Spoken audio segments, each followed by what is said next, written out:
It happened at Geary and Webster about 9:20 last night. 19-year-old Tom Rainwater and 21-year-old Linda Story were on their way back to the Salvation Army Officers Training School, where they were both first-year cadets, when a man walked up from behind, got a step or two ahead of them, turned, and without saying a word, for no reason, shot them both. Rainwater was killed, Miss Story seriously wounded. She is reported now in stable condition. It had all the earmarks of the zebra killings in San Francisco last January, the night 5 people were apparently selected at random for execution and shot, 4 of them murdered. Zebra for the code name given special police patrol units on the prowl continuously since, hunting for the killers. The shell casings of 4 .32 caliber bullets were found at the scene of last night's shooting, one element in the theory tying last night to Zebra. Still, police can't be totally sure. I can't say that, with the exception of the fact that there's an unknown motive or no apparent motive for these execution-type killings, and the fact that .32 caliber automatics have been used in every case, without exception.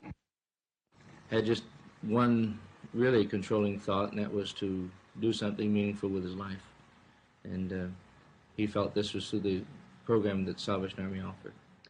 Ironically enough, the last message which Tom gave from a pulpit was called "One Life to Live and One Life to Give." And that's how he centered his whole being. Linda, been raised in the Salvation Army, associated with us in Oakland, was quite excited about the fact that she was going to be able to learn how to be of service to people, how to help people, how to make her life filled with purpose. She had probably a very basic trust in people and concern for wanting to do something for them. She was just a very trusting type person.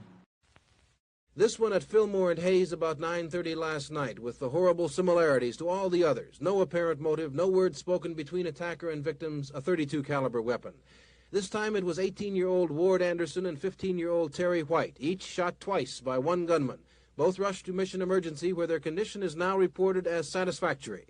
This was the 17th zebra shooting since last November. 11 of the 17 have been killed. At the Hall of Justice today, Chief of Detectives Charles Barca said ballistics showed the .32 used last night had been used in another zebra shooting, though he wouldn't say which one. And did he feel helpless in trying to crack this baffling case? Yes, I do. Helpless in that it's amazing how someone or some persons could be so lucky to not have been captured by now. Senseless, unprovoked, vicious killings.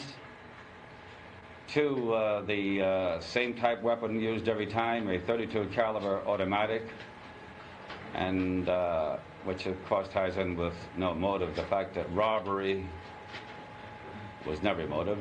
And nothing was ever said to any of the victims, with one exception, when the 15th victim was climbing the front stairs and the suspect said hi, and then when she turned, he shot her 3 times.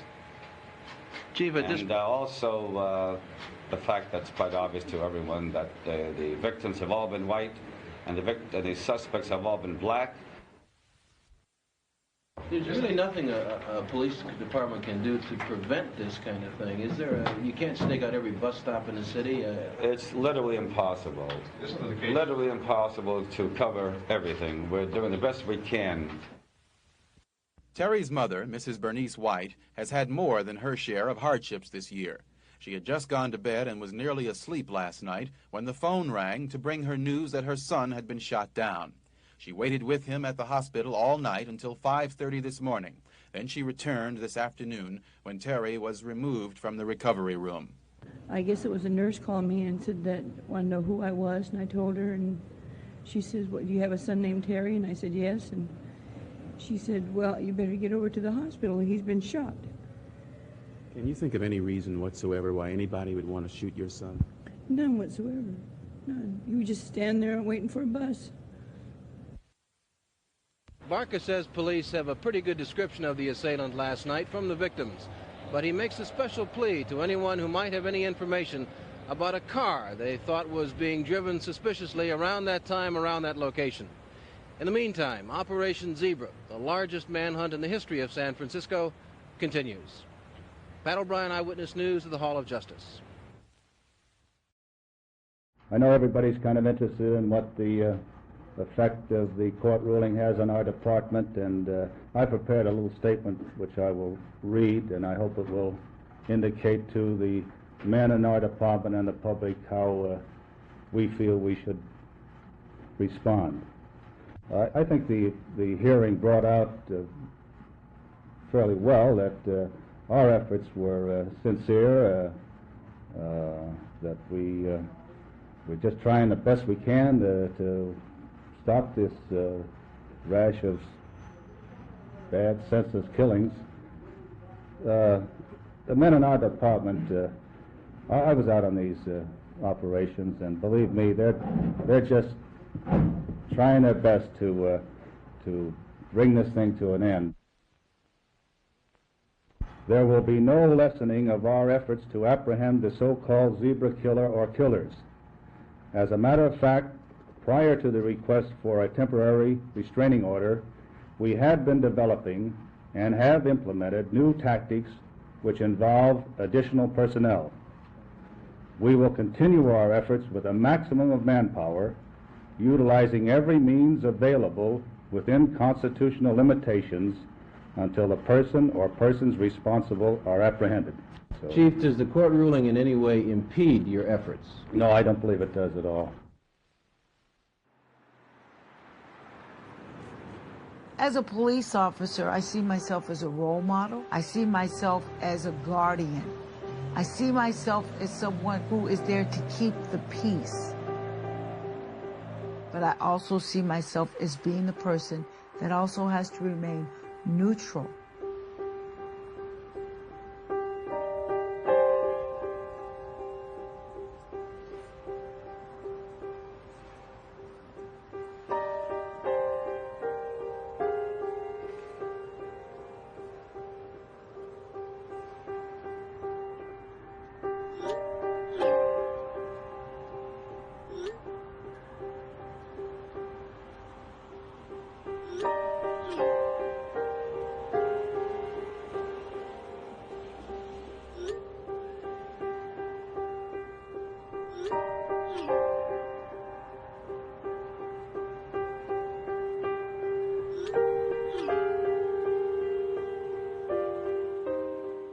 Why, I say, didn't another officer come and speak up about it?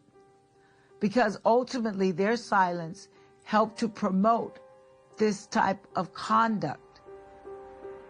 We're not going to tolerate this, not in our city.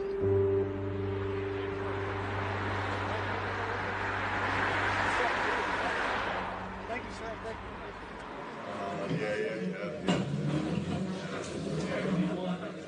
But one of the things we want to talk about is what we're trying to accomplish here. And it's only going to help when we all grow and work together. Correct? You know, the challenge is for law enforcement is that we are a reflection of the society that we have, and our society is very color-based. What we see, and the reason that we're here, is because a lot of people that look like us are being killed. And when we ask for justice, we don't always get it. What kind of training around implicit bias actually happens? You know, I have to be quite honest because I believe in keeping it real. First of all, I have a problem with us trying to marginalize and minimize what it truly is. It's racism. Why you want to keep on talking about is bias. It's based upon racism. And I have been a police officer for 27 years. I never really realized that there was racism within my department until I was a victim or someone wanted me to be a victim of their racist text messages. Sir, let me ask you a quick question. Yes. Why did it take you until 2015 to realize that there was racism issues in the police department? It's not a personal attack towards you. I just didn't understand it. Well, because, you know, you keep hearing the thin blue line and, oh, we're all family, we're all in blue, we're one big happy family. But suddenly when you realize that somebody suddenly starts to speak about the fact that they don't feel like they're being treated the same because of their color or because they look different, then all of a sudden... All right, let me be real right now, dude. Are all the other officers, do you guys agree with that statement? I hope it, we'd like to think that it will never happen, but people being who they are, there will always be some level of bias, I think. It's just, it's an unfortunate thing, and we got to work on it, like you said. We have to work on it over time. The police do, the community does, and our society in this country as a whole has to work on it.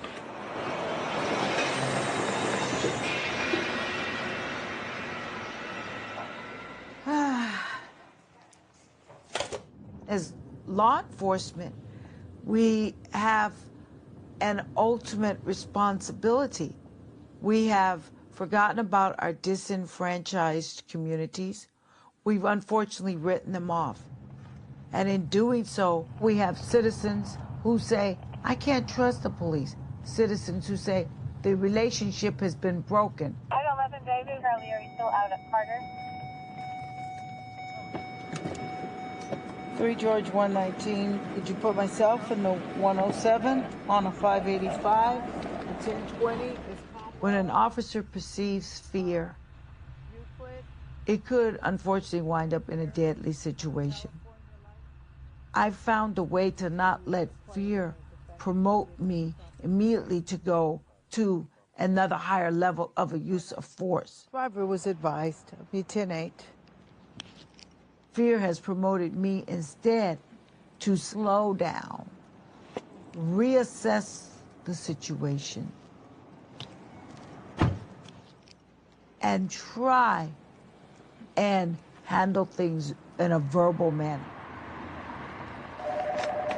Officers for Justice, Nara speaking, how may I help you? Yes.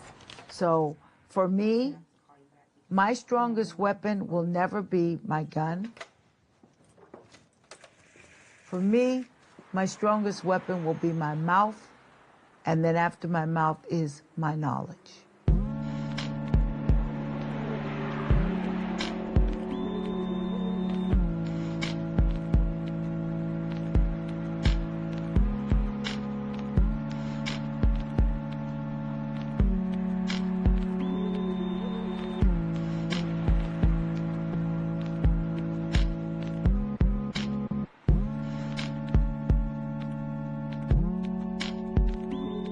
I decided it was my responsibility to boycott something that did not represent me. George, did you guys copy that the missing person is at 4th and Gary?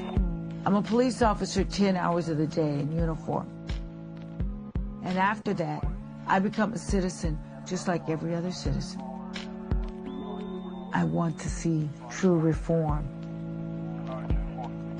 I want to be able to say there's a legacy that I left behind for someone else to follow. Go ahead, Mike. Item 13, David on 6 Point John, Yellow 975, 2007 Honda Crush.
Train station, waiting for that train to take me away from this lonesome town.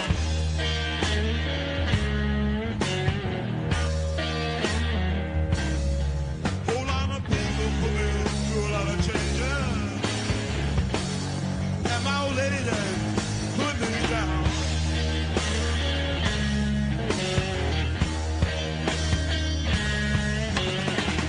Tears are burning me, burning me.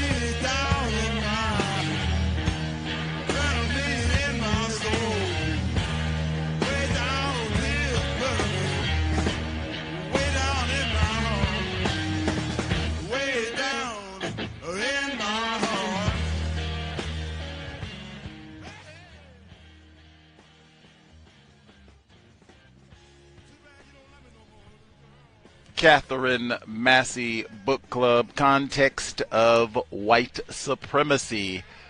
Gus T. Renegade, worthless Negro from Virginia, in for another broadcast, hopefully to share constructive information on the system of white supremacy. That is information for non-white people, victims of white supremacy. Today's date, Thursday, September 5, 2024. So I have been told this is our penultimate study session on Bennett Cohen's The Zebra Murders. We're picking up pretty much, not quite the very beginning, but we really only got like a page or two into the early part of Real Cops After All in the Zebra Murders, where it looks like they might be getting close to wrapping up this case, maybe. Anywho, the audio number one, that is 206 legend Jimi Hendrix, who we've talked about before. Drugs as weapons against us. There's a whole chapter on Jimi Hendrix and the use of narcotics and white women to neutralize Jimi Hendrix. Anyway, that is Jimi Hendrix, 206 legend, Seattle, but that is Jimi Hendrix in San Francisco, California, doing one of his greatest versions live of Hear My Train A-Comin'. I think that's one of his all-time greatest hits, I believe. One of my personal favorites, and by many Jimmy fans, this here 1968 version from the Bay Area is one of the best versions of this song ever performed. I think this version is even better than the studio album, which is, wow, what an accomplishment. Anyway, and just a few years before all of this happened, drugs as weapons against us.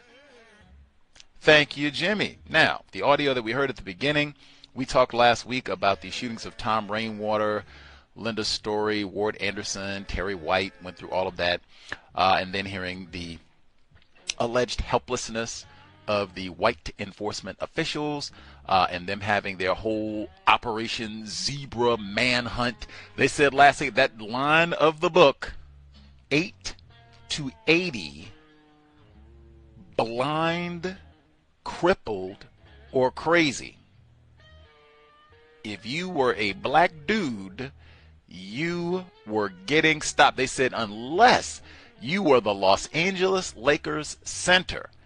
And I said, the LA Lakers center in 1975 was Negro Muslim Kareem Abdul-Jabbar. If you think a Negro Muslim cult performed these murders, skyhook and all, Kareem, zebra. That's what. Anyway, that was last week. But the enforcement officers, they said we so helpless. Mae Brussel made a point that you had a lot of enforcement officers at this time saying that we are so weak and pitiful and impotent and helpless.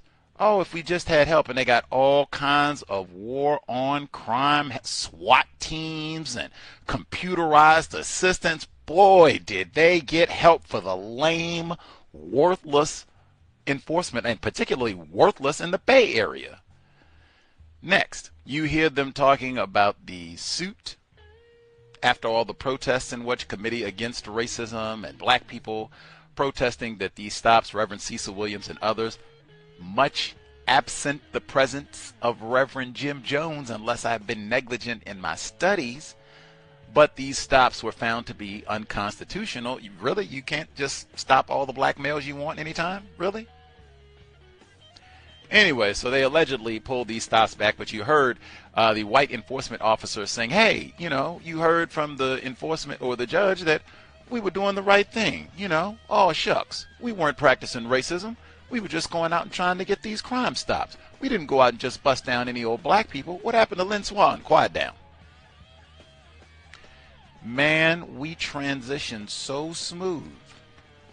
Thank you, Jimmy. But we transitioned so smooth. We heard 3 archived reports the two different shootings of the two separate white people, and then to talk about the lawsuit to get this stopped, judge's decision. We transitioned forward about 40 years in time.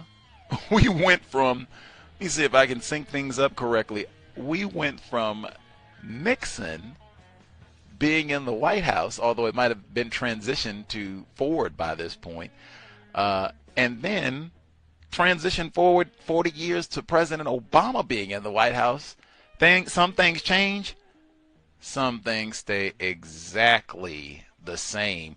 So we've been talking about Prentice Sanders and his efforts in the Officers for Justice, combating racism, white supremacy, and then these same officers being involved in the Zebra investigation. Man, the Officers for Justice still exists.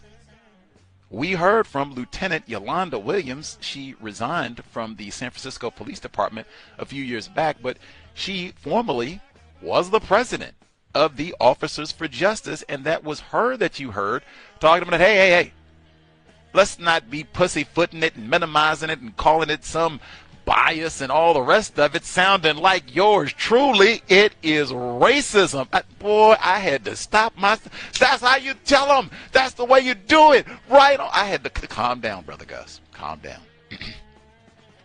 Thank you. Lieutenant Yolanda Williams.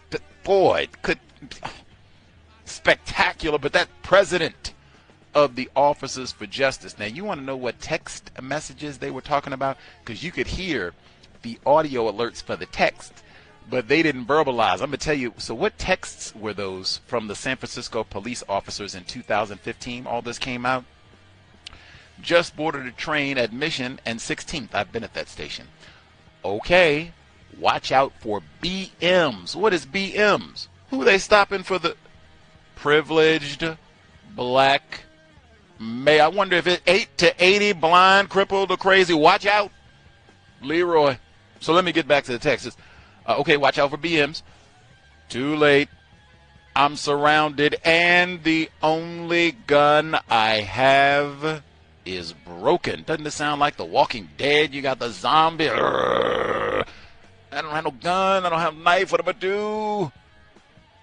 Back to the text. And this does have profanities, but I mean, really, can't sanitize. So it reads, "You're fucked," and it's spelled Y-O-U-R. You're fucked. Grammatically speaking, it would be your Y-O-U apostrophe R-E. Dumb nignugs, N-I-G-N-U-G-S.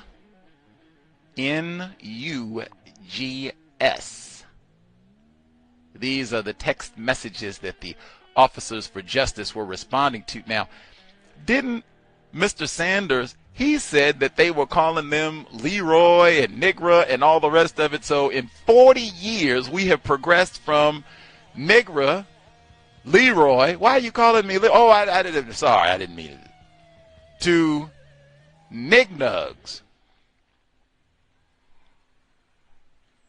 Progress. And this is the Bay Area where they say this is most progressive.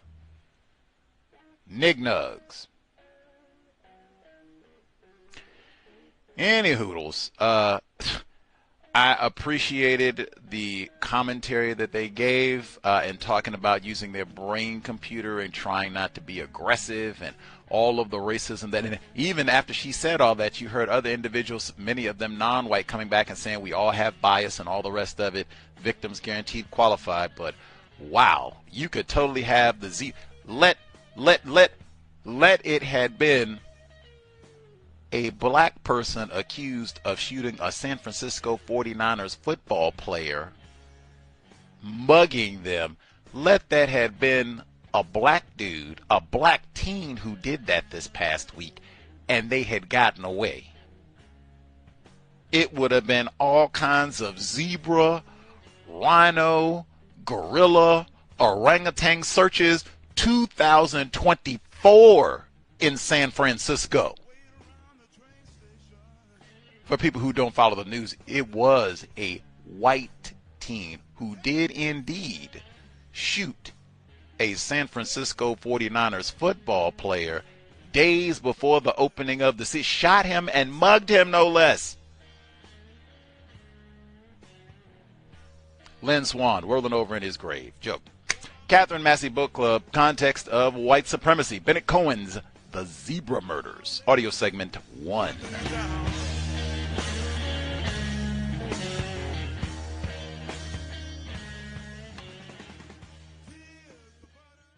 While Sanders had faced hardship growing up, Erdelatz had been relatively privileged.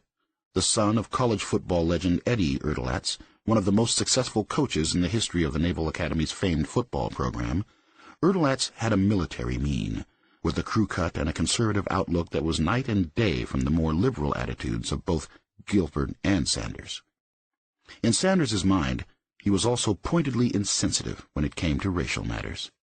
Erdelatz had the kind of sense of humor where he either didn't know when to stop or else just didn't want to. I remember one time around Zebra, he came in the office after Gil had the natural he wore back then blown out, and Erdelatz walked up behind him and put his hands right on Gil's natural, like he was petting it. Gil got so angry I had to stop him from going after Erdelatz right there in homicide, and Erdelatz acted like he didn't mean anything, but at the same time he was smiling, because you knew he wanted to get Gil's goat, and he did, more than once. The friction that sometimes entered into the working relationship between Erdelatz and both Sanders and Guilford was surprisingly absent during Zebra. Though racial tensions were on a hair trigger in much of the SFPD at the time, the inspectors in homicide found the situation too serious to allow anything that smacked of being even slightly trivial get in the way of the work. Neither Sanders nor Guilford was there when Erdelatz answered the phone and listened to the man who identified himself as Anthony Cornelius Harris. Carreras and Fotinos were out as well, running down leads on the recent killings, leaving the office about as quiet as it had been in days, and allowing those who were still there to think they might have an early night at last. Unlike most of those who called in tips, Harris refused to give Erdelatz the information he claimed to have over the phone, demanding instead that officers come interview him. That meant driving across the Bay Bridge to Oakland in the middle of rush hour, something Erdelatz did not relish. However, someone had to check out the lead, no matter how iffy, so Erdelatz handed the job to Carl Klotz and Jeff Brosch, the burglary inspectors who had been detailed to homicide to assist on the task force. Figuring they were on a wild goose chase, Klotz and Brosch headed to Oakland. When Klotz and Brosch met Harris on the Oakland Parkway, where he had said he would be, he was wearing a black tuxedo, tennis shoes, and a fez-like hat and acting paranoid, going on about how dangerous the guys behind Zebra were. Klotz suspected he was, in his words, a sack of nuts. That changed when Harris started talking about having first met the Zebra killers in San Quentin, and how they were all Muslim. Neither Brosch nor Klotz was aware of the theory shared by the leaders of the Zebra team that members of the Nation of Islam were behind the attacks. However, Brosch had worked on a burglary case a year earlier, in which he had recovered stolen property from the warehouse of Black Self-Help Moving and Storage, the same company where Harris said he and the Zebra killers had worked. Intrigued, they took Harris, who was still afraid they were all being watched, back to the Hall of Justice to interview him there. When they arrived in homicide, they were the only ones there. Not long after they began their interview, Guilford and Sanders returned from a Zebra Squad operation. Much of what Harris said jibed with information that had not yet been released to the public. So leaving Harris by himself in the interrogation room, Klotz and Brosch went over the interview with Sanders and Guilford. Both immediately recognized one of the names Harris had mentioned, Larry Green.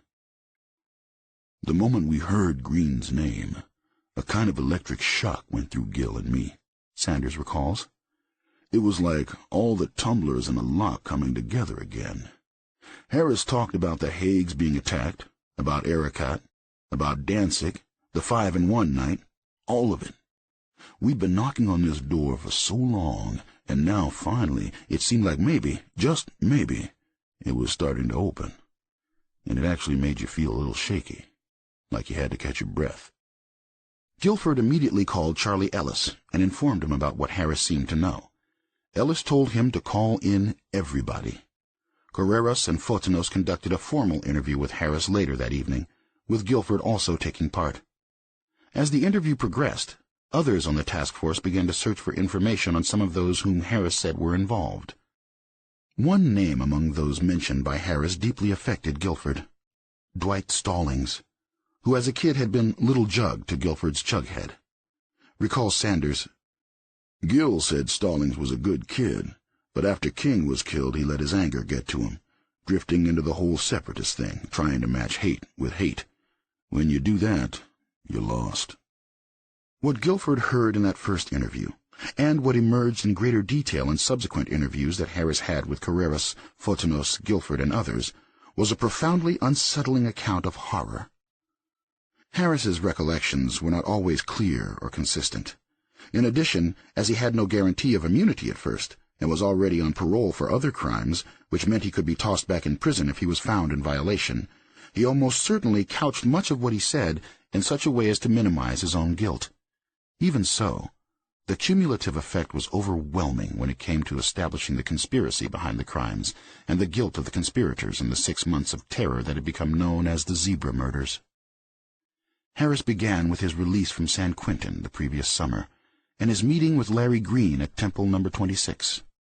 When Green took him under his wing and helped him find work at Black Self-Help Moving and Storage, he met J.C. Simon, Jesse Cooks, Thomas Manny, Clarence Jamerson, Dwight Stallings, and Douglas Burton, among others, becoming part of a group that spent time together after work at the Market Street warehouse, listening to lectures as well as in more private gatherings at Simon's apartment on Grove Street. It was there, during meetings in October of 1973, that Simon referred to crimes committed by whites against blacks to justify the need for blacks to destroy the enemy, asking Harris if his mind was together enough to do so, and quoting the Nation of Islam's lesson number 10 as the rationale for killing devils. According to Harris, Simon had a case containing handguns that he intended to use for that purpose, including a .32 caliber automatic. Harris named Jesse Cooks as the instigator for the kidnapping and machete attack on the Haigs later that same month, detailing how it was carried out by Cooks, Green, and himself. The details in his account of that harrowing crime were what first convinced the investigators of his veracity. Harris recognized a photograph of Kita Haig, and he knew the color and make of van in which she and her husband Richard were abducted, the places and times where both the kidnapping and the assaults had occurred, and what items of theirs had been stolen. He even revealed the fact that immediately after he and the others had forced the Haigs into the van, an SFPD patrol car stopped alongside to inquire whether anything was wrong. The two officers, Maravich and McAllister, remained in the car and never got out. Instead, while Harris stood by the van's door and Green stayed where he was in the driver's seat, Cooks approached the cruiser and assured the officers that everything was all right. They were merely changing a tire. After the police left, Cooks and Harris got back in the van, and Green drove to the railroad tracks below Potrero Hill, where the assaults on the Haigs occurred. The clincher, though, was Harris's knowledge of what took place that night before the Haigs were abducted. He recounted how he and the others had trolled the Ingleside area for victims and tried to kidnap a group of school children. They nearly succeeded, pulling a gun on 2 girls and a boy and corralling them toward the van, until the boy yelled, "Cops!" and distracted their would-be abductors, allowing the children to run away. As Sanders recalls, "Nothing about the kids in Ingleside had been printed yet in the press. The only way for Harris to know about it was to have heard it from one of the killers, or to have been there himself. That was the detail that made everyone certain he was the real deal." Yet that was just the beginning.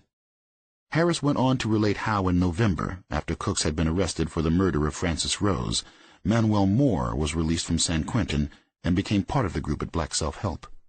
On November 25, 1973, the Sunday before Thanksgiving, J.C. Simon picked Harris up outside a YMCA in the Tenderloin. There was talk of going to hear the former soul singer Joe Tex, who had changed his name to Yusuf Aziz and become a minister with the Nation of Islam, speak at the Scottish Rite Memorial Temple. Instead, Simon stopped outside the mom-and-pop grocery store on Larkin owned by Salim Erekat. Simon said something to Harris about wanting to make a sting and posted Harris to keep watch outside, according to Harris. Then he went into the store and committed the robbery, shooting the grocer in the head. Less than 2 weeks later, at around 9 p.m. on the night of December 11th, Harris was waiting for a bus in the Fillmore when J.C. Simon and Manuel Moore pulled up in a black Cadillac that Harris believed belonged to Tom Manny. He got in the back, and Simon, who was at the wheel, drove to the nearby projects on Haight Street and parked, telling Harris to wait as he and Moore got out. Moore then ran into some bushes by a telephone booth where Paul Danzig stood making a call. Simon approached the booth from a different angle. Harris heard gunshots. Then Simon and Moore ran back to the car, and Simon sped off past Danzig's body, which lay on the sidewalk. Simon stopped about 2 blocks away, and he and Moore got out again to speak with 2 men inside another Cadillac, which Harris believed was owned by Clarence Jamerson. Harris couldn't see who the other men were, but when Simon came back to the car, he told Harris that he'd have to take a bus after all. 2 nights later, on December 13th, Harris was again driving around with Simon and Moore in the black Cadillac when Simon parked on Potrero Hill at Wisconsin Street and 22nd. He watched as the other 2 men got out and walked across the street, each shadowing the other as they made their way toward a group of people who were dispersing. Among them was Art Agnos. Again, Harris heard gunshots before Simon and Moore ran back to the car, but he claimed not to have witnessed Agnos' shooting. In his statements, he never made any mention of the Marietta DiGirolamo shooting, which took place about an hour and 20 minutes later.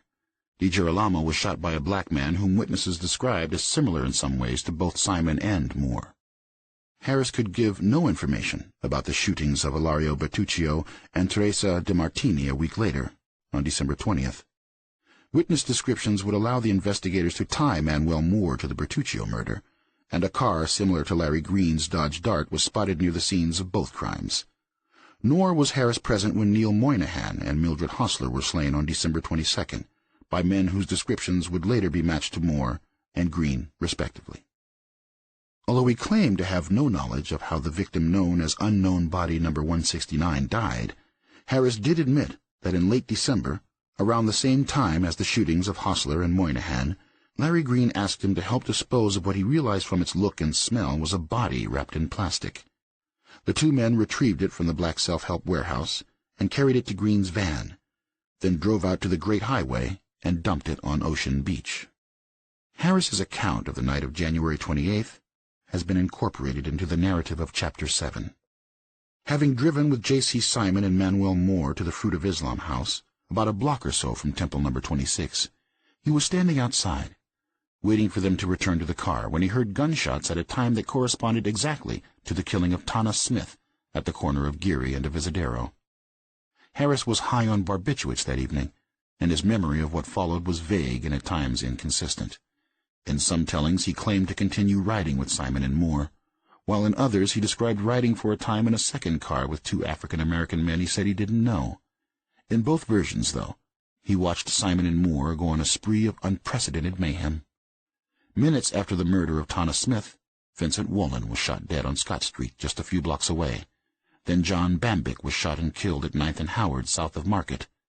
Harris did not see this murder, but witnesses reported seeing an African-American man run from the crime scene to a Cadillac like the one owned by Clarence Jamerson. Later, around 9:45, Harris recalled being in the black Cadillac with Simon and Moore, and watching as they got out of the car and went toward the laundromat on Silver Avenue where Jane Holly was murdered. Harris heard gunshots and saw Simon and Moore return at a run, one of them bumping into 2 young women before they jumped in the car and sped off. Less than 2 miles away they stopped again, at Edinburgh Street, where Simon and Moore got out as Harris stayed behind.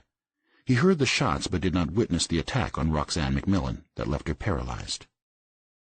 After this night, Harris broke with the group at Black Self-Help and moved across the bay to Oakland.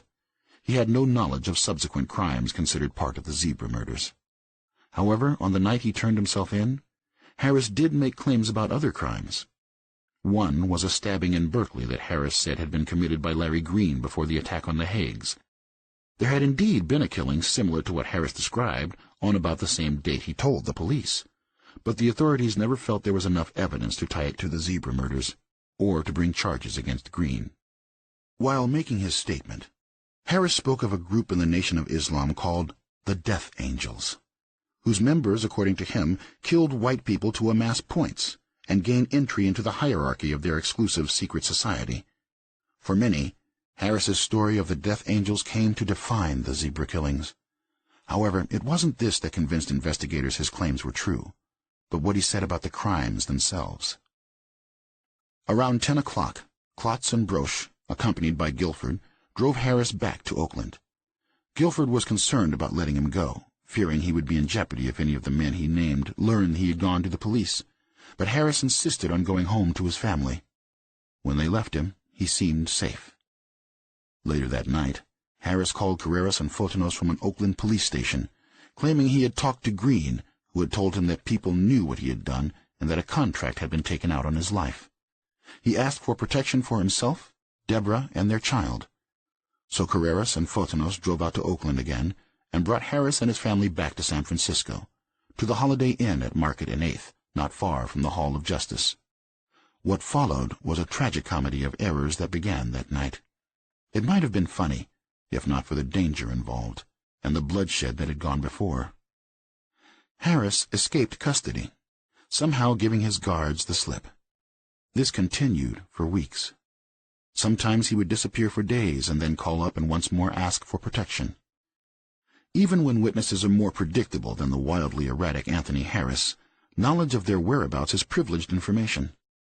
With a case like Zebra, stamped with wanton violence and murder, secrecy was absolutely necessary, not only for Harris's sake, but also for the sake of the investigation, which at that point hinged on his testimony.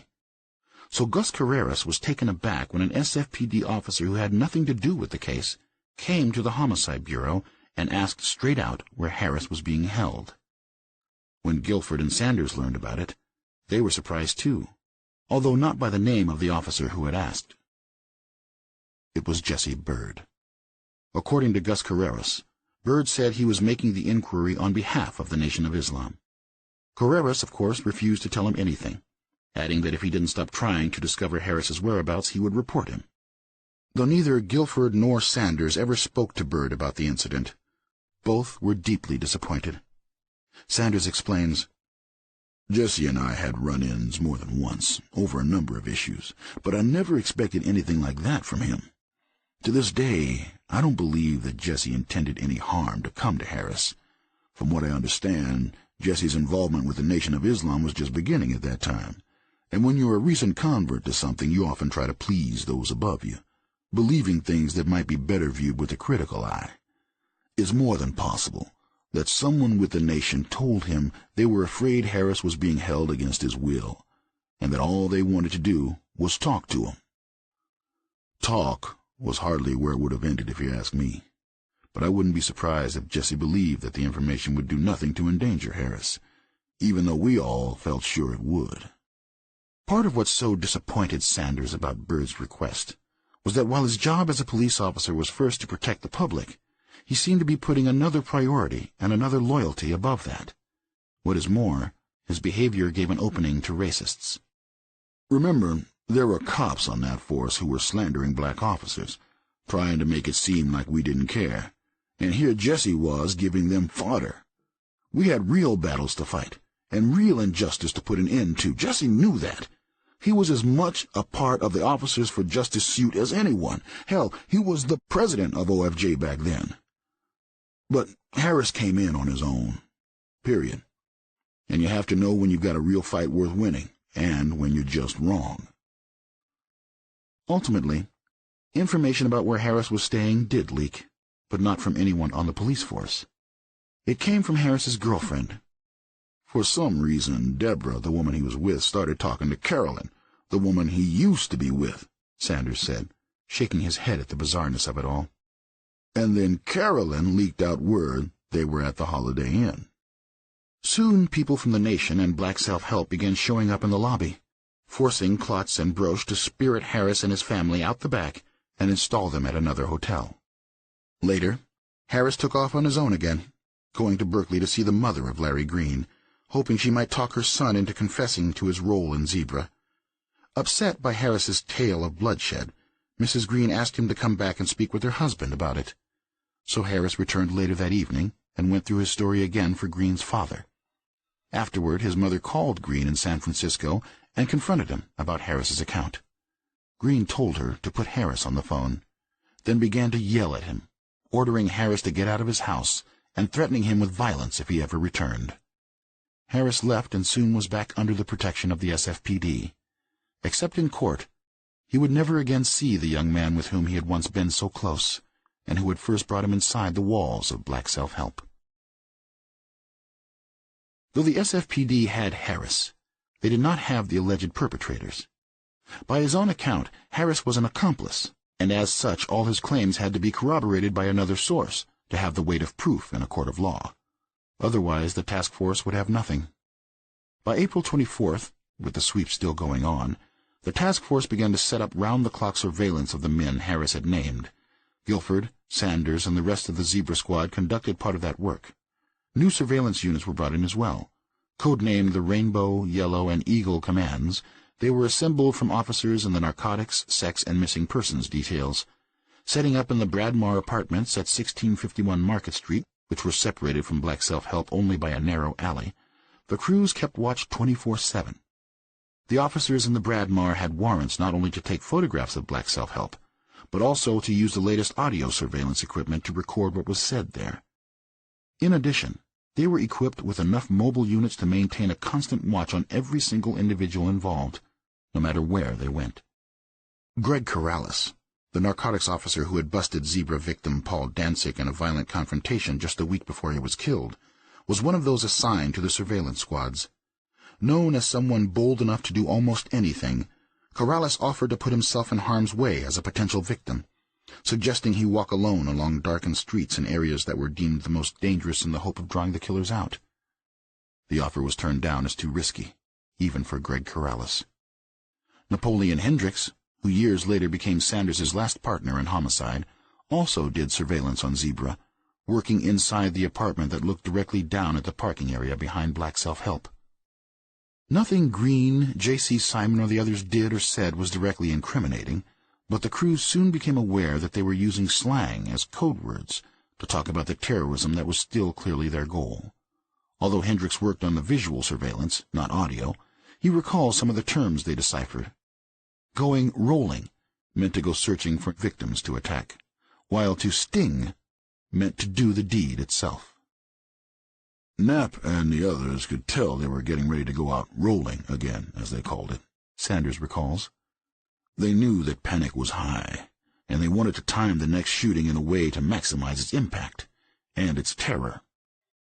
Tension rose even more when members of Sacramento's Nation of Islam temple were arrested the afternoon of April 24th for what was described as the random slaying of a 25-year-old white man who was killed by a shotgun blast through a picture window. Another member of the temple was accused of shooting an off-duty Sacramento cop.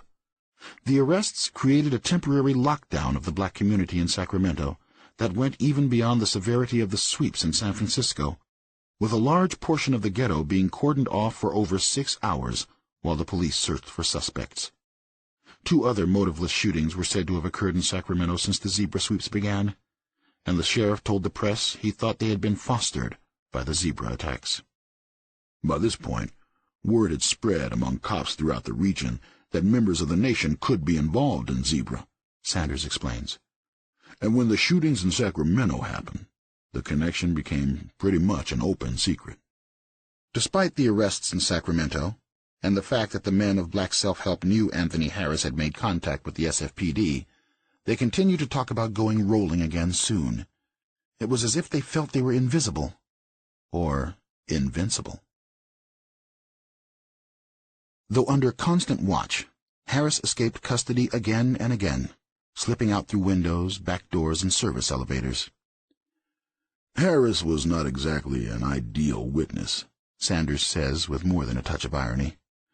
He had a record that practically went back to when he learned to crawl.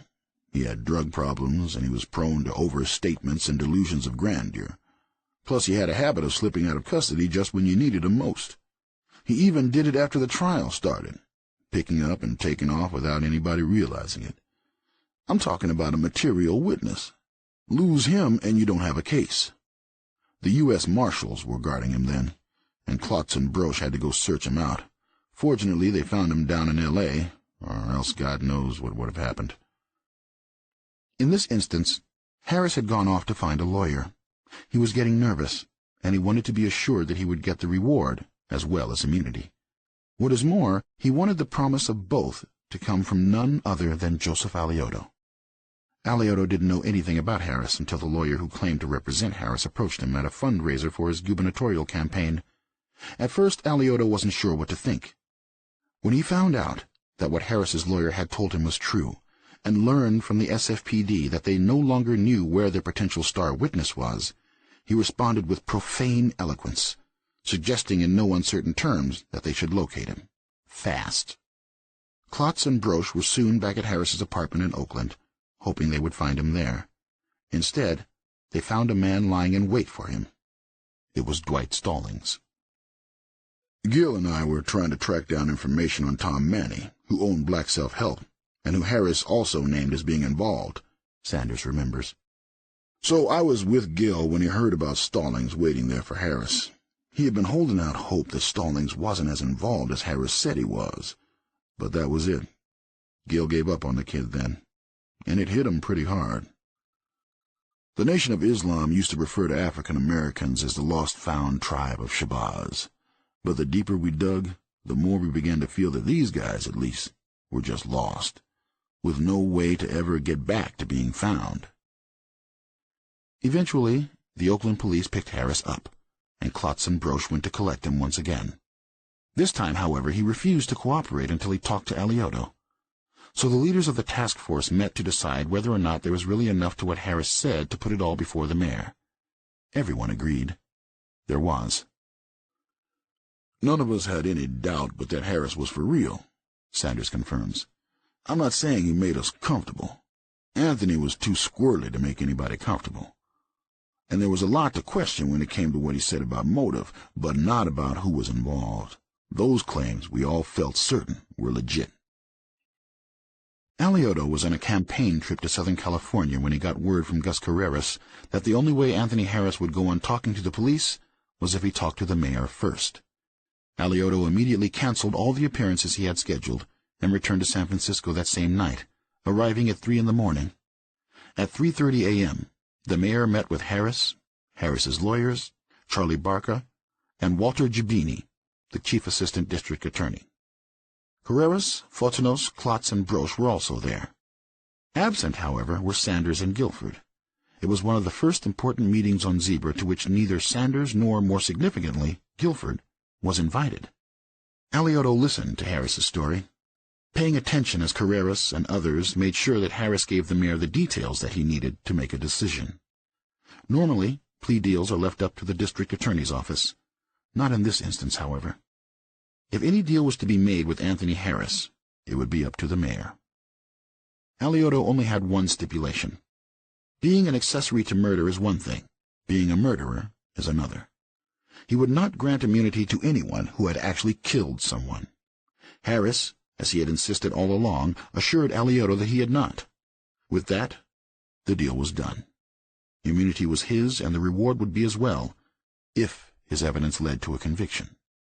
The problem was, deal or no deal, Harris's evidence still wasn't evidence until they got corroboration. Bill Armstrong had remained close to Richard Haig since the night some 6 months earlier, when both Haig's face and his life were slashed wide open by the cruel blows of a machete. Armstrong had confronted losses of his own over the years, but what Haig had endured seemed inconceivable to him. What impressed Armstrong most of all was not Haig's patience with the damage to his body and the pain of repeated surgeries and healing. It was the resilience he showed when it came to the damage to his soul. To Armstrong's ongoing amazement, Haig remained a positive young man, despite all he had endured, not harboring an ounce of bitterness and blaming no one for what happened to him, except the 3 individuals who had done it. Those 3 men were the reason Armstrong went to see Haig on the morning after Alioto's meeting with Harris. If Haig could identify them, it would be an important step in getting the corroboration they needed. Haig was in the hospital, preparing to go through yet another operation to repair his face, and Armstrong showed up carrying an envelope filled with photographs. Armstrong laid a phalanx of pictures before Haig, showing him a dozen or so all at once. Armstrong expected Haig to have to mull over the faces and work at recalling them. Instead, Haig picked out the 3 men who had abducted him and his wife without even a moment of hesitation. Him, Him and him, Armstrong remembers Haig saying, pointing to each. The three hims he pointed to were Jesse Cooks, Anthony Harris, and Larry Green. Armstrong returned to the Hall of Justice to report his conversation with Haig to Chief Scott. However, Scott was in a meeting with Alioto and the district attorney, John J. Fearden, so Armstrong told Scott's secretary he would come back. Before he could leave, Scott opened his office door and called Armstrong inside. With Scott, Alioto, and Fearden all listening intently, Armstrong described his meeting with Haig and the positive IDs. Thrilled, Alioto wanted to make a statement to the press right away. Fearden disagreed. He was glad they finally had corroboration, but while it seemed to validate Harris's credibility in general, it spoke substantively only to the crimes against the Haigs, and it would help them convict only two men, Cooks, already in prison for the murder of Francis Rose, and Green. Both Fearden and Alioto knew that the surveillance teams assigned to Black Self-Help had reported that the conversations about rolling had become more urgent. The feeling was that another zebra hit would come, and come soon. Alioto had only just extended immunity to Harris, having met with him the night before. In Fearden's mind, the investigation was still young, and like the men in surveillance, he wanted to wait and be certain they could bring everyone to justice before making any move at all. Alioto, who had been up all night, displayed little patience with Fearden, and the disagreement turned into an argument. Then, as Armstrong watched, the argument turned into a fight, with Alioto and Fearden shouting at the top of their lungs at each other, both trying to browbeat the other into agreement. From the standpoint of policing, Fearden was right, Sanders says now. The key to a conviction is holding off your arrest until it's absolutely necessary, and giving yourself time to amass as much evidence as possible. But the key words are absolutely necessary. Alioto wasn't a prosecutor or a cop. He was a mayor, and he had a city on his hands that was in a state of terror. The information the guys on surveillance had gathered about another possible hit had to scare him, because if it turned out that we couldn't stop them in time and another innocent person died, there's no telling what that city would have done. Moving fast might have seemed wrong to a cop or a DA, but it might have seemed absolutely necessary if you were mayor. The next day, April 29th, determined to calm the fears and put a stop to the killing, Joseph Alioto held a press conference to lay out what he believed he knew about Zebra. Never one to do anything halfway, he didn't limit his comments to the attacks in San Francisco. Rather, he laid out a huge collection of speculative intelligence, claiming that more than 80 killings across the state going back to 1971 could be linked to Zebra, and implying that those responsible for all the crimes might be tied to the Nation of Islam. Irrespective of Alioto's claims, which were highly debated at the time and have been speculated on ever since, one thing is sure. Saying what he said, when he said it, tipped off those responsible for the crimes as to just how close on their trail the SFPD really was. And while doing this may have avoided further tragedy, it probably also allowed at least some of the guilty to go free. The guys on surveillance felt sure we could have had the goods on everyone Harris named if they were given more time, Sanders says now, weighing the effects of Alioto's decision. The Zebra Squad was part of the group that kept tabs on the building where Larry Green and J.C. Simon lived during those final days, and Gil and I felt the same way. It didn't seem to matter to them that Harris had gone to the cops, but when Alioto went public, everything changed. There was a price paid by going public that soon. Yet with fears of a potential race war still in the air, an indication of how high the price of inaction might have been came just 2 nights after Alioto's press conference. The incident, which in retrospect supports Alioto's decision to go public, occurred around 9:00 p.m., as 2 young African-American men driving east toward North Beach were entering the Broadway Tunnel. Theodore Gooden, an 18-year-old student who had just arrived in the Bay Area, was at the wheel, and noticed that a white man driving a pickup seemed to be following him and his companion, Specialist 4 James Cook, an Army medic stationed at the Presidio's Letterman Hospital. About midway through the tunnel, the truck suddenly sped up and pulled alongside Gooden's car on the right. Another white man with long hair leaned out across the driver and pointed a gun at them through the truck's window, firing 3 times before speeding off into the night. Gooden was hit in the hand and looked to see his friend collapsed beside him. Pulling to a stop as soon as he could, he ran to a bar where he called the police, but it was too late. His friend was dead by the time the police arrived at the scene. Hobart Nelson, the same inspector who drew the zebra sketches, investigated the killing along with his partner, John McKenna. They were never able to solve it, a failure that disturbed Nelson at the time and gnaws at him to this day. But although the who of the killing never became clear, Nelson recalls that the why was obvious to him and everyone else involved in the investigation from the moment the shooting ended. Revenge for Zebra. The madness that the letter writer to Herb Cain spoke of had finally happened. Are the zebra patrols continuing in the city? The zebra patrols have not been lessened by one man. They are continuing in full force. Why is that, Chief Parsons? Because there is a possibility that there are more people involved that we have not been able to identify at this time. It's a precaution. Are you fearful of more murders still? I am not fearful of more murders at all. I am not fearful of walking the streets of San Francisco. It's just that we want to cover all bases. There is a possibility of more arrests through evidence and additional witnesses who may now come forward. Incidentally, we would appreciate people who have been reluctant in the past, now that they know we have definite suspects in custody, that they will contact us and give us the additional information that they may have. Can you tell us if these 7 men worked together on any jobs or knew each other, or any of them roomed or lived together? They had a common bond, and I won't elaborate what that common bond is.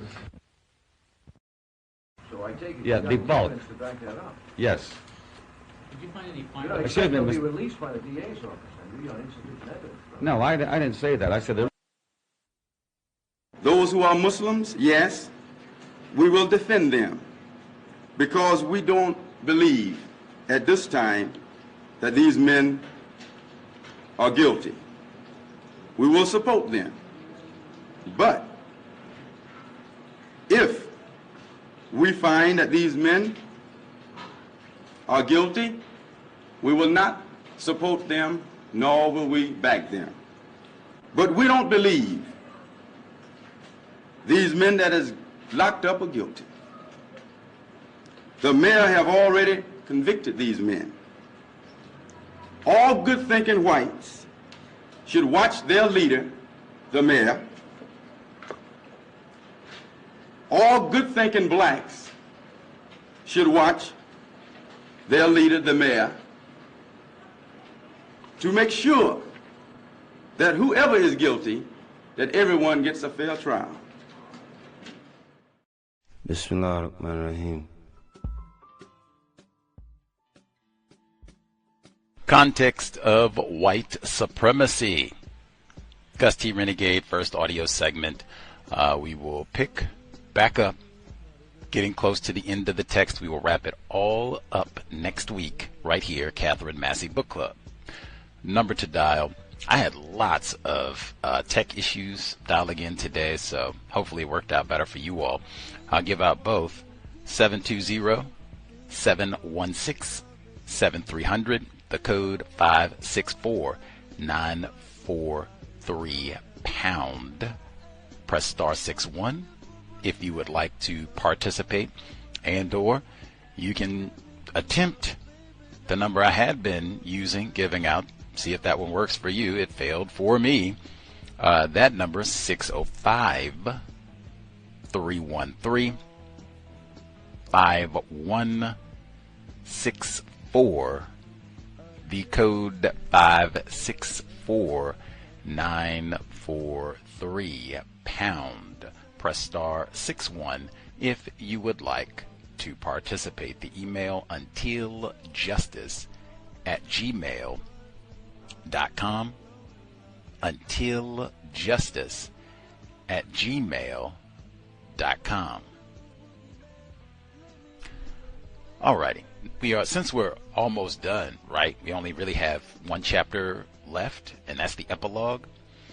What do you all think? Do you all believe, what Bennett Cohen is telling us? And this is the conventional telling of these murders, that this extremist group of Negro Muslims, that we're gonna get these crackers, Whitey has messed over us, and this is a part of our initiation into our secret group or what have you, and so we're gonna go out. We're in the Bay Area. You already got a lot of rowdiness in this area anyway. Do you all think that's legit? You obviously, I think Fresh Princess told us a few weeks back that in Philadelphia you had other black people classified as Muslims who were engaged in some sort of incorrect behavior, what have you. Heard that she said that, and that's true, right? So-called black Muslims were involved. Attack on associates of Kareem Abdul-Jabbar, killing them. These are black people, right? And they're even way before this, even before Minister Malcolm X, there had been allegations that you had black people who were in the Nation of Islam or black Muslims who were criminals. Even you said before, Elijah Muhammad recruiting from prison, so that might happen, right? If you're going to recruit from that population. Do you all think that's supported by evidence? Believable? That's what, that's what took place. Just had some rogue black people and whatever. We hate white people or we're mad about racism, so we're going to do some violence. Just let me know if you think, based on what you've heard. We'll wrap it up next week so we can get our final thoughts and such in. Oh my goodness, I have to give my kudos again. The Black Panther newspaper, they have so much material on this case. I posted the image for the promotion on social media for this section of the book club this week. The prosecution seems determined to select a biased jury. Zebra, one reporter's reaction to the racism in the courtroom. Now, this isn't even the Black Panther newspaper. This is the Bay Area Guardian. The Berkeley Bar, Bay Area Guardian, Black Panther newspaper. There are so many local California newspapers that had tremendous coverage of all of this, the racism of all of this, and what happened during this time period. And like I said, putting all of this into context. Worth checking out, especially the Black Panther newspaper and the LA Sentinel. I forgot about that. The LA Sentinel, the Sun Reporter with Dr. Carlton Goodlett. There are so many publications. You can see pictures and what black people thought and what black police officers thought. Racism against black police officers throughout the Bay Area, not just San Francisco. Worthy of investigation. Let us see. Folks who were able to struggle, if you're able to get in, *61. If you had issues, difficulties, feel free to dial back in, see if you can make it behave. I'll nab a few of our emails, check, see if folks have commentary, and then get some of my notes in too. Let's see. Email number 1.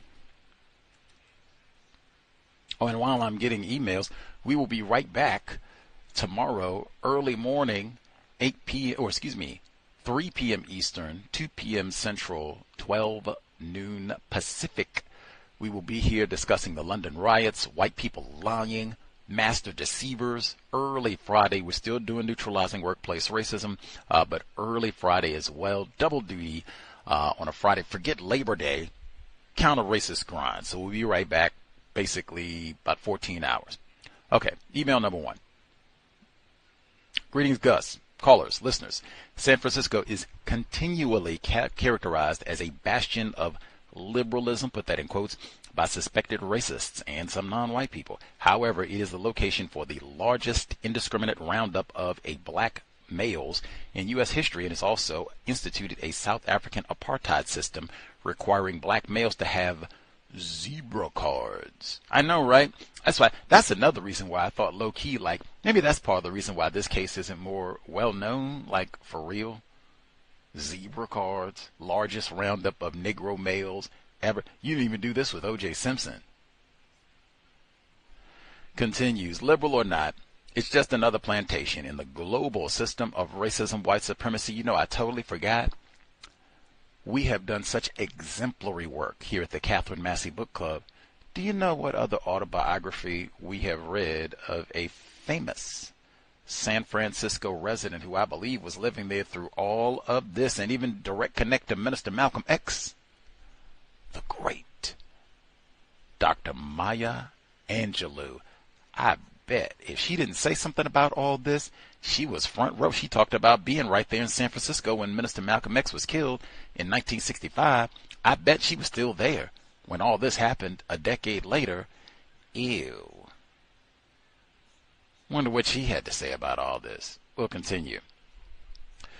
Another plantation, SF. This fact alone is the reason I think this is an important book in the period of history that non-white people should be familiar with. Facts. I'm beginning to think that maybe Jonestown, the Atlanta child murders, that is the same time period. I can't emphasize that enough. That is the exact same time period. The official beginning of the Atlanta child murders is 1979. We are in 1974. Jonestown is 1978. All of these are contemporary events. Some of the same journalists covered all of these events.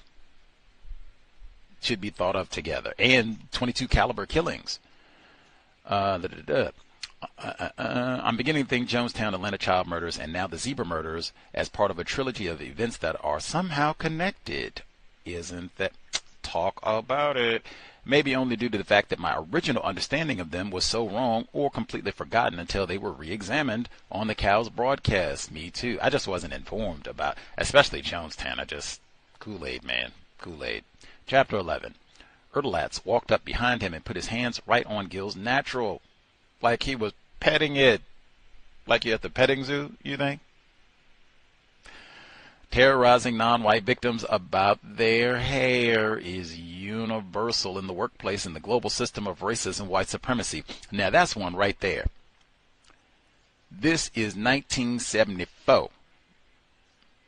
Fast forward 50 years, and you still have this exact same conduct. And or even, really, you could fast forward 20, 30 years and hear this exact same exchange, witness this exact same sort of debauchery, and you would hear a white person, oh, I've never been around, we just haven't been exposed to, I didn't know, wow, it's just so fascinating, the Negro culture, I grew up with Fresh Prince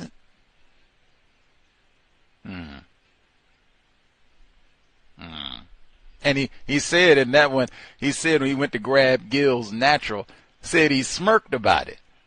Like, I know I'm not supposed to be up here fondling your fuzzy kinks, but,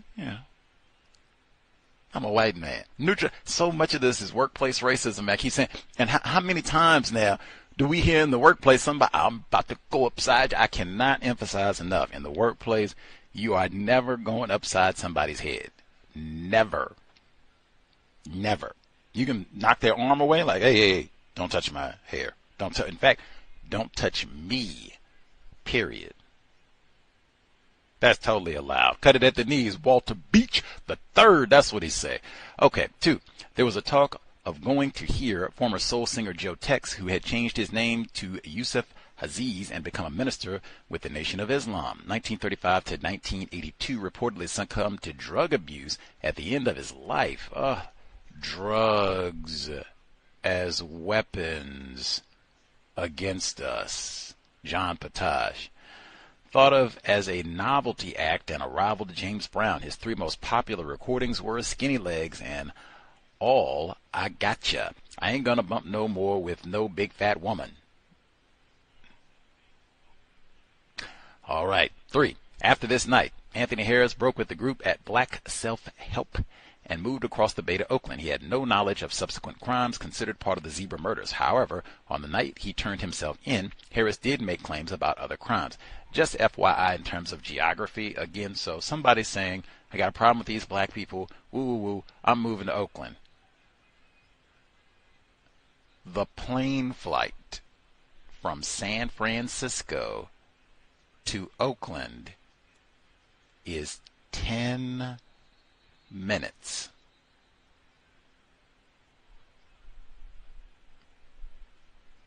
You can walk from San Francisco to Oakland.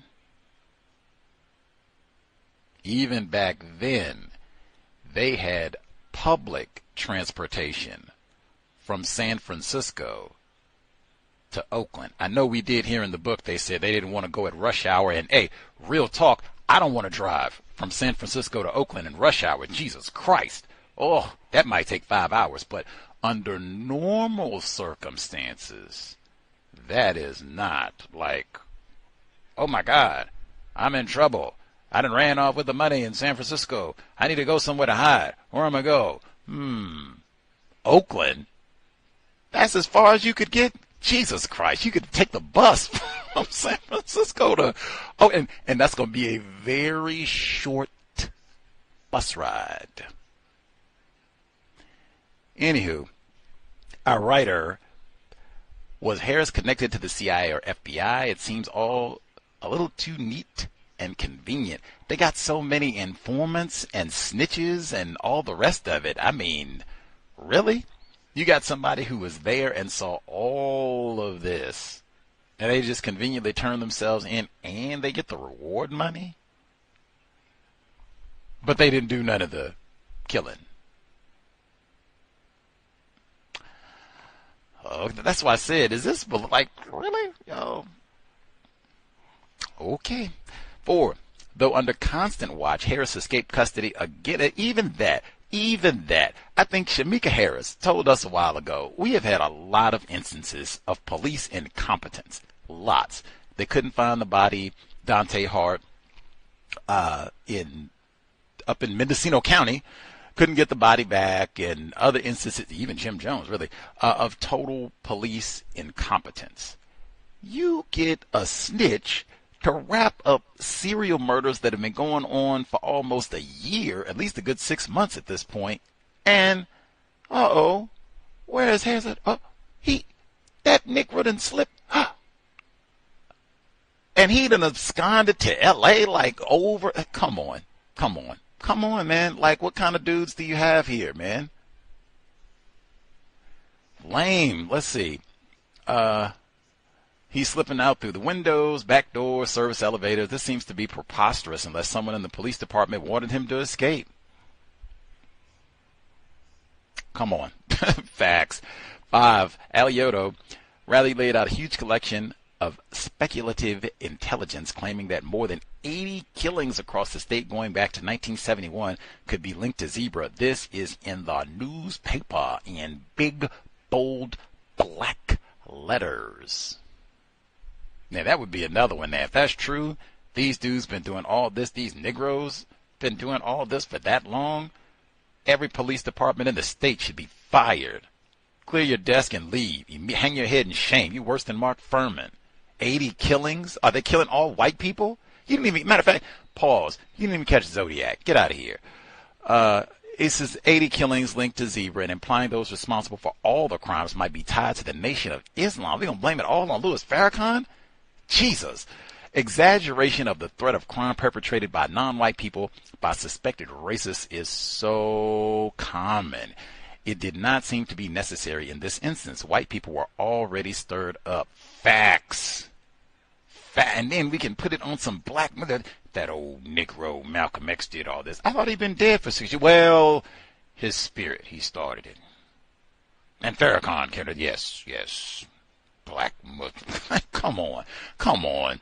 6. Theodore Gooden, an 18-year-old student who had just arrived in the Bay Area, was at the wheel and noticed that a white man driving a pickup seemed to be following him and his companion. Firing 3 times, Gooden was hit in the hand. His friend was dead. Was this the only murder of a non-white victim, seemingly retaliatory for the zebra murders? Buddy. But, matter of fact, remember when we read Lucky, Alice Sebold? Oh, he mentioned it down there. Remember when he said that, and after, later, like way later in the book, when one of Alice Sebold's like friends or roommates or whatever, when she alleged that she was raped, black dude again, like snuck in the house or in the window or something like that, and she said that her white male like friends and such When they came back, they were so mad that they couldn't see. Remember that? And they were ready to go out. We gonna grab anybody. Leroy, Jamal, any Negro man. Shit, ooh, can't even see straight. Remember? I said, dang, you can't even see straight. How do you know if you got Anthony Broadwater or if you just got any old black person? Like, wait a minute. You can't. Wait a minute.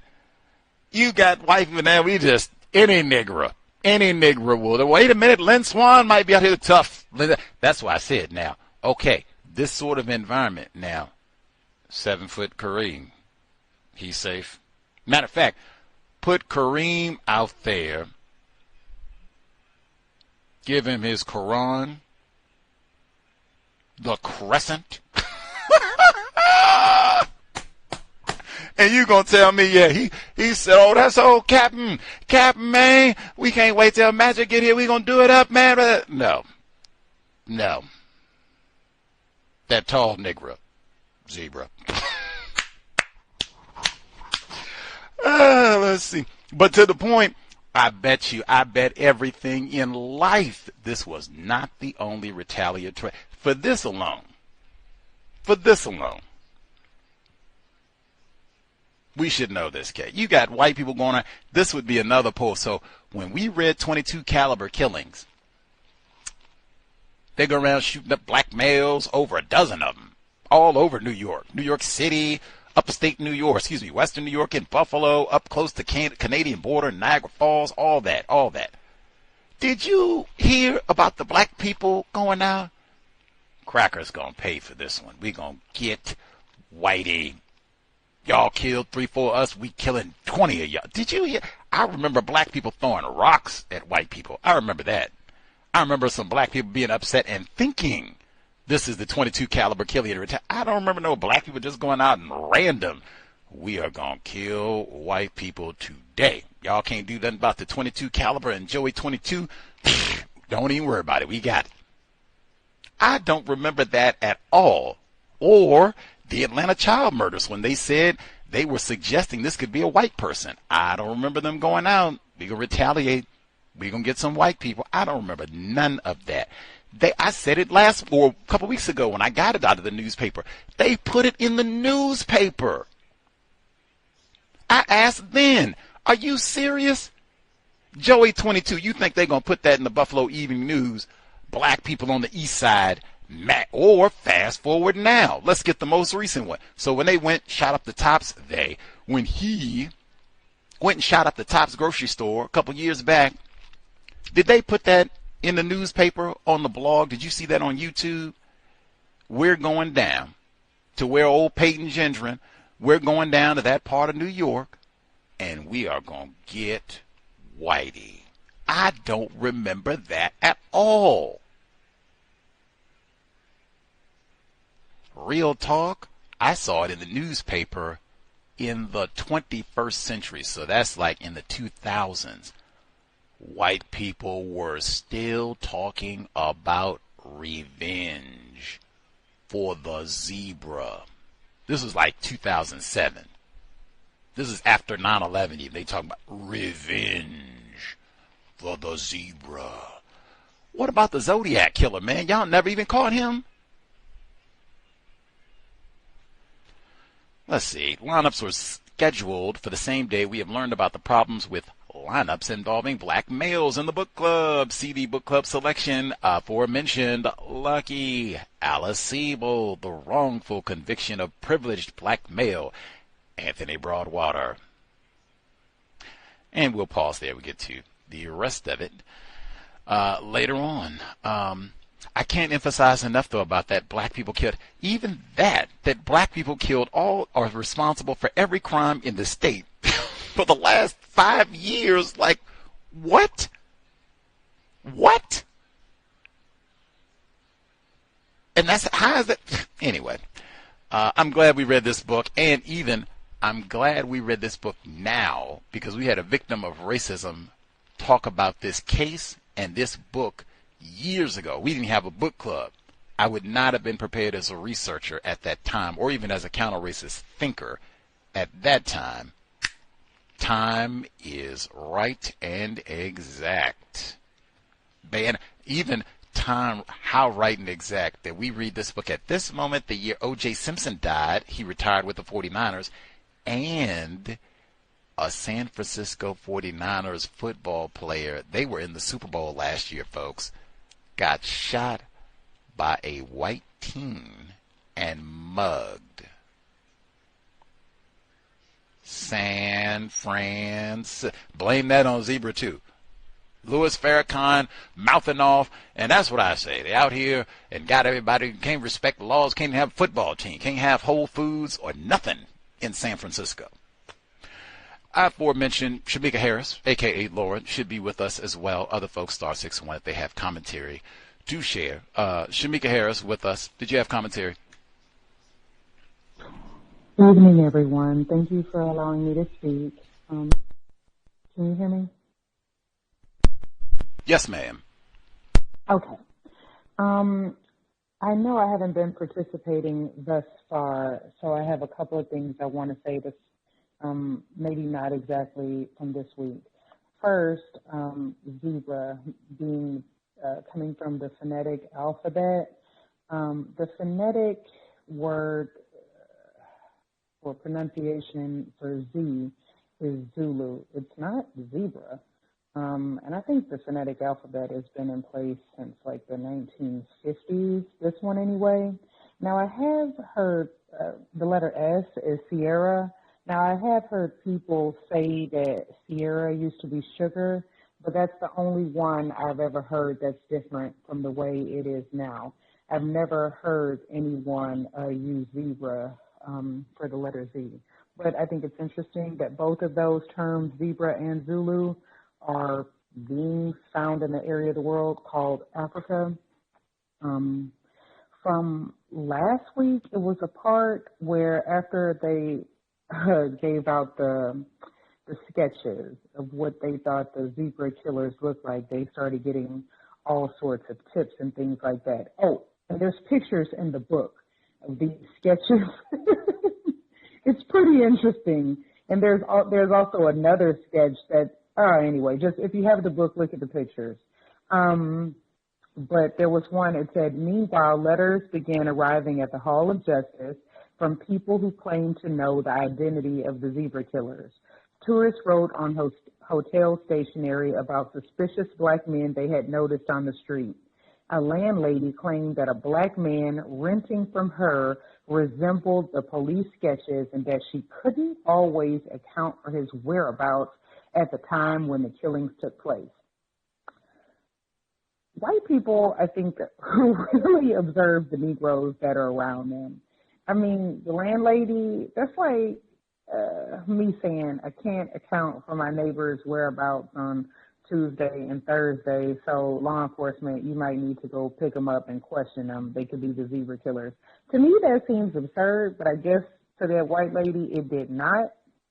There was another section, it said, behind the scenes, Guilford continued to lobby against the sweeps as he had from the day they began, using what influence he possessed to find an alternative to a tactic that was manifestly ripping the city apart.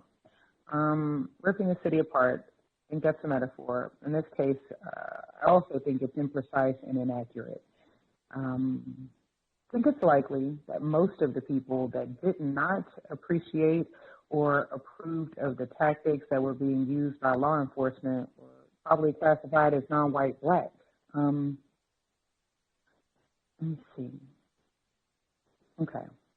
While Sanders had faced hardship growing up, Erdelatz had been relatively privileged. The son of a college football legend, Eddie Erdelatz, one of the most successful coaches in the history of the Naval Academy's famed football program, Erdelatz had a military mien, I didn't know that word mien, with a crew cut and a conservative outlook that was night and day from the more liberal attitudes of both Guilford and Sanders. In Sanders' mind, he was also pointedly insensitive when it came to racial matters. So I did look up mean since I was unfamiliar with that term, and it says a person's look or manner, especially one of a particular kind, indicating their character or mood. I also noted Erdelatz was described as conservative, and I'm just wondering what he's trying to conserve, if he's trying to conserve the white race. And also, it said he was pointedly insensitive when it came to racial matters. The text did not say, that Sanders suspected this white man was a racist or that he acted the way a racist might act, but he was insensitive when it came to racial matters. I took the part when he put his hand on Gil's hair and petted it, I noted that part, and I thought to myself, white people know what to do to get us to react, whether that's in the workplace or at the supermarket. They know what to do. The friction that sometimes entered into the working relationship between Erdelats and both Sanders and Guilford was surprisingly absent during Zebra. Though racial tensions were on a hair trigger in much of the San Francisco Police Department at that time, the inspectors and homicide found the situation too serious to allow anything that smacked of being even slightly trivial get in the way of the work. I don't think racism is trivial. I think it's the most powerful, motivating force on the planet at this time. And also, racial tensions were on a hair trigger. I think that's a mixed metaphor. Tension is for bows, hair trigger is for guns. Again, just super imprecise. Let me see. When it gets to the part later on where they start talking about Anthony Cornelius Harris, the informant, a lot of the things just did not make sense to me, okay? Give me a second here. Okay.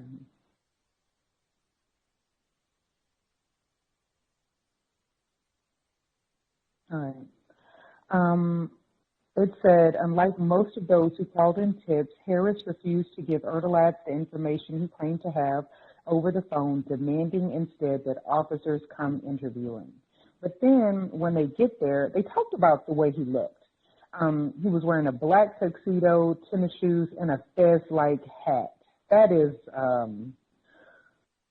quite an outfit, I'll say. And then it says he was acting paranoid. But again, if you're paranoid and you really want to give someone information, you would try to give them the information without directly interacting with them, like in person. So if you're paranoid, yeah, you would give the information on the phone. You don't call the law enforcement officers to come meet you in person and then, get in the car with them and drive off. That's not what you do when you're paranoid. And it said neither Brosh nor Klotz was aware of the theories shared by the leaders of the Zebra team that members of the Nation of Islam were behind the attacks. Now, I'm not sure that it's possible for the author of this book to know what Brosh and Klotz knew. I guess you could say what they said they knew, but I think that's as far as you can go and still be speaking in an accurate manner. Let me see. Intrigued, they took Harris, who was still afraid they were all being watched, back to the Hall of Justice to interview him there. Again, if you think you're being watched, you don't voluntarily get in the car with law enforcement officers. It doesn't even make sense. It's illogical. It said Guilford immediately called Charlie Ellis and informed him about what Harris seemed to know. Now, I thought that was written it was worded appropriately.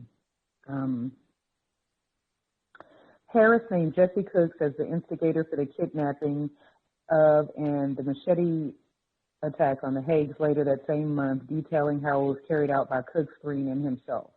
All right, I thought that was interesting because I've been wondering the whole time. I hadn't really got a chance to say anything because I hadn't called in. But I've been wondering for the last couple of weeks why this murder of Cheetah Haig is connected to the .32 caliber killing.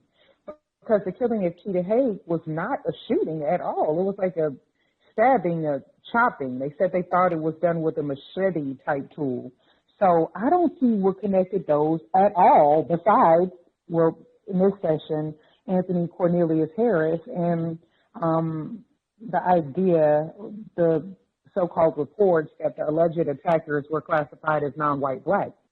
That's the only two things. I see that relates the Keita Hague murder to the 32 caliber killings. If someone else like remembers something that I'm not remembering, I would super appreciate it. You know, if you would just tell me what the connection was. Let me see. Harris recognized the photograph of Keita Hague. He knew I don't have to talk about that. But I do think it's interesting that when they talked to Keita Hague's husband, trying to think of his name, I don't remember. But when they showed him the pictures, there was no hesitation. He just went right to the 3 pictures. Boom, boom, boom. You know, this is them.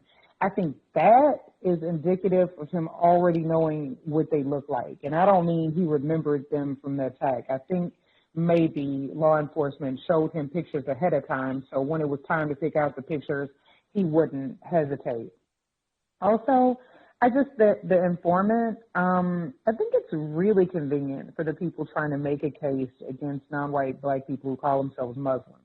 And they got, this whole story, all this so-called evidence, the thing he said, it's like they're giving them information that's going to help them solve all the unsolved attacks on white people in this area at this time. I mean, they even had him say something about unknown body number 169. I was like, golly. The part about the death angels, that seemed absurd to me. Said, while making his statement, Harris spoke of a group in the Nation of Islam called the Death Angels, whose members, according to him, killed white people to amass points and gain entry into the hierarchy of their exclusive secret society. For many, Harris's story of the Death Angels came to define the zebra killings. However, it wasn't this that convinced investigators his claims were true, or what he said about the crimes themselves. You know, that sounds like something white people would do, kill people for points. And there's no way that the black people in the Nation of Islam were just killing white people for points and no one got arrested for that. The likelihood of that having happened is infinitesimal, I think. And there was another part. It said Gus T was taken aback when an SFPD police officer who had nothing to do with the case came to the Homicide Bureau and asked straight out where Harris was being held. When Guilford and Sanders learned about it, they were surprised too, although not by the name of the officer who had asked. It was Jesse Byrd. According to Gus Carreras, Byrd said he was making the inquiry on behalf of the Nation of Islam. Carreras, of course, refused to tell him anything, adding that if he didn't stop trying to discover Harris's whereabouts, he will report him. You know, just them saying they were disappointed. I don't know, like if you think someone is being held against their will, it seems reasonable to inquire as to their whereabouts. I don't know why you would be disappointed at that. And what's his name? The informant, Anthony Cornelius Harris. He, you know, escapes the law enforcement people and then goes to Larry Green's house, talks to his parents, talks to the mom, then comes back later, talks to the father, and then gets on the phone and has Larry Green yell at him. This whole part, it just seems unbelievable. And if it did happen, it doesn't seem reasonable. I don't believe that this person is afraid of what the black people in the Nation of Islam are going to do to him. I think it's much more likely that he's being motivated by white people who have considerably more power. There was someone in there called Napoleon Hendricks. I didn't know if that was a white person. They called him Nap for short, I think. And so I was just wondering about his racial classification. And that's all I have for now. Thank you for allowing me to speak. Much obliged, Shamika Harris. I guess while you're here, do you think the narration for Mr. Sanders is the same white narrator who is credited for reading us the text, or do you think they have a different person coming in to do the voicing for Mr. Sanders? I think it's the same narrator. Okay. Much obliged. I put a poll up asking that question as well, and Everyone says they think it's the same narrator doing the black scent, so much obliged. Napoleon I'm not sure if that is a white person. Sanders' last homicide partner?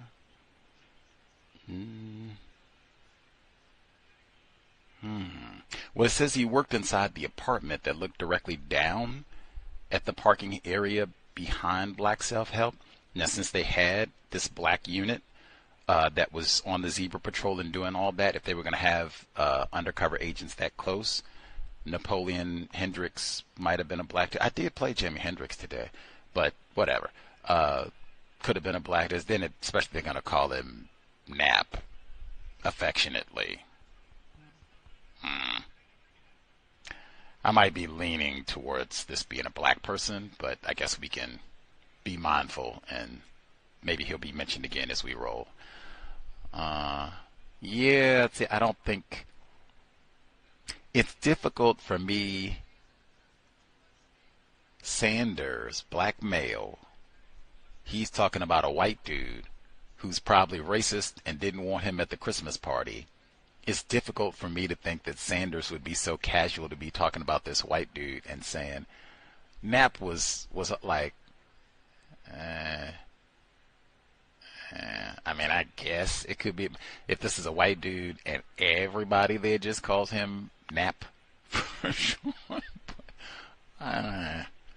We'll look. Maybe we can look. We can look and see if we find any SFPD history for Napoleon Hendricks.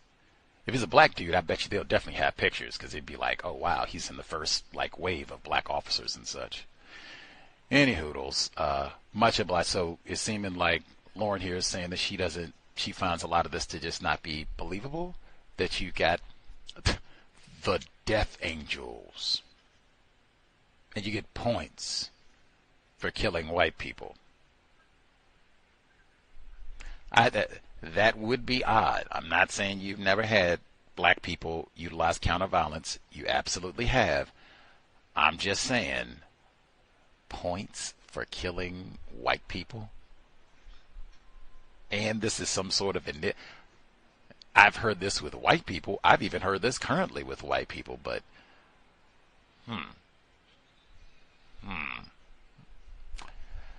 I don't know. And yes, we have heard about lineup manipulation, where she said Richard Haig, that he, how is he able to pick out these suspects so quickly? Boom, boom, boom. Him. Maybe they did the same. Alice Siebel. Maybe.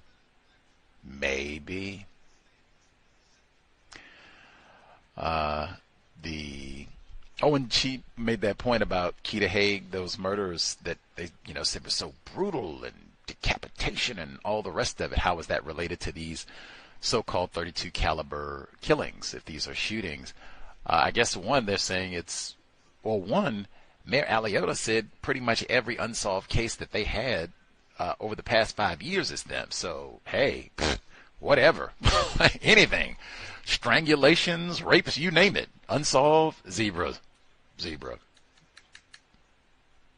I guess we start there, and then to narrow down, it's white people being killed and or victims of Negro male criminality, same time period.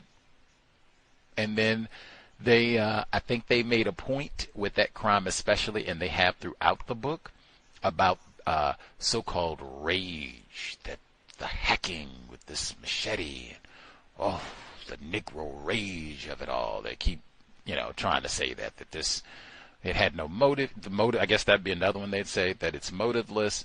Lots of these crimes at that time period, and motiveless rage for Negro males to attack white people. I guess that's what they'd say. But hey, apparently it was a widespread pattern, because they said it was like 80, 90 cases. So let's see. Go back. I think it's important, just with words. Excellent point she made as well about the zebra. I didn't know that it's supposed to be Z is Zulu, even though that would, now they might have said, now that's too flagrant. We can't call it the Zulu murder. I don't know what would have been worse. Zebra, Zulu.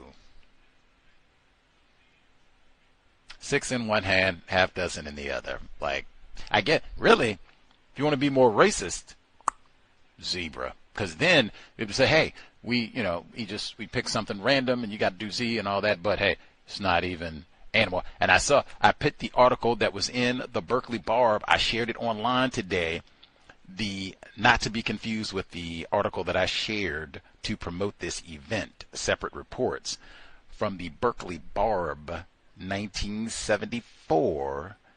See if I can pull it up.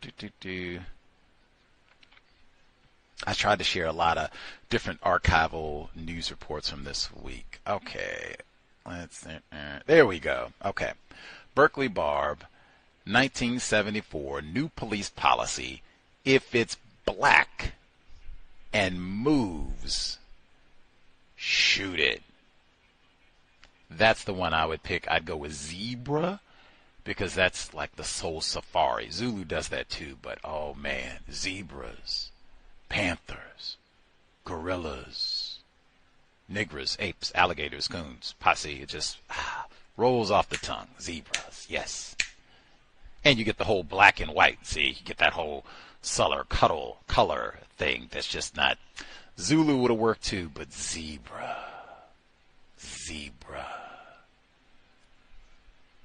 And see, if they're going to say Zulu hunt, they already said it sounds apartheid. That sounds real apartheid, although I guess zebra hunt does too. Anywho, let's see.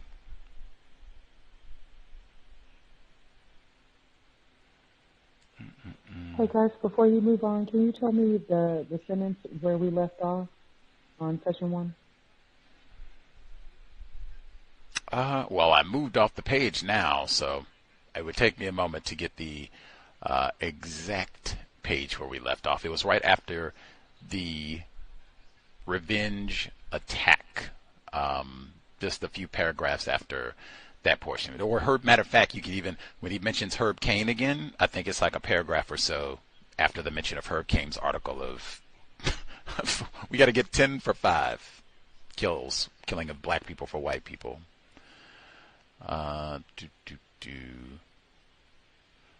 When we started off today, it said white officer Erdelatz had the kind of sense of humor where he either didn't know when to stop or else didn't want to. Individuals classified as white. In fact, racist joke, patting black people's hair and getting in your personal space, all of that is racist humor. I thought the outfit that Harris wore when he goes to do all this, I thought that was conspicuous as well, like a tuxedo. How many people even have access to a tuxedo just on the spot to go snitch to enforcement officials? Anywho,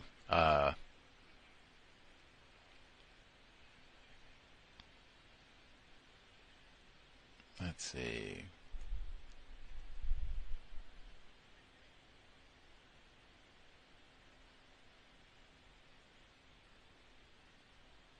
Oh, he says they were in the van, and because Harris mentions that when he's snitching, so I guess they had similar vehicle maybe, and doing all these crimes part of the pattern.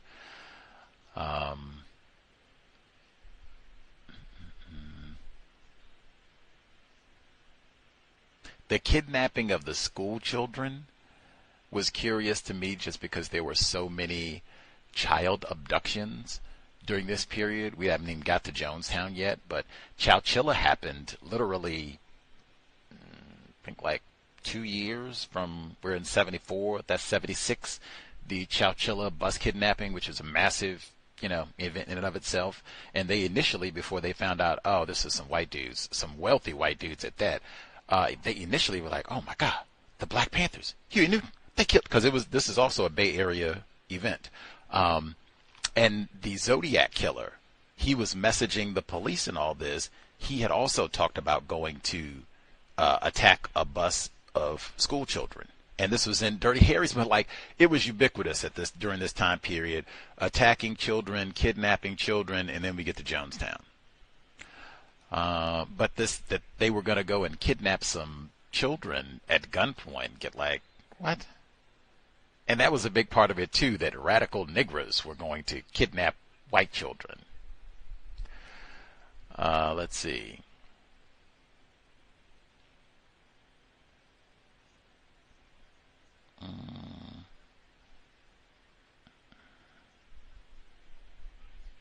Let's see. Harris has all this pertinent information, but like I said, he wasn't involved. And all this is tied to the Black Self-Help Warehouse. I think that is conspicuous as well, where the organization that this is going to be tied to is black Muslims, and they're at the Black Self-Help Warehouse. So then they can just automatically conflate anything that is helping black people as violence against white people. Let's see. The Death Angels, that too. Who would even name a group that? The Death Angels. Like, what? Why? If we're going to have all these codes for everything else, rolling and all that, why don't we have a code for the group? Fruit of Islam, right? That doesn't have any, you wouldn't know that that's, this is the security. Why are we the Death Angels? Everything else is all slick and insular in this. Let's just make it plain. Come on. Let's see.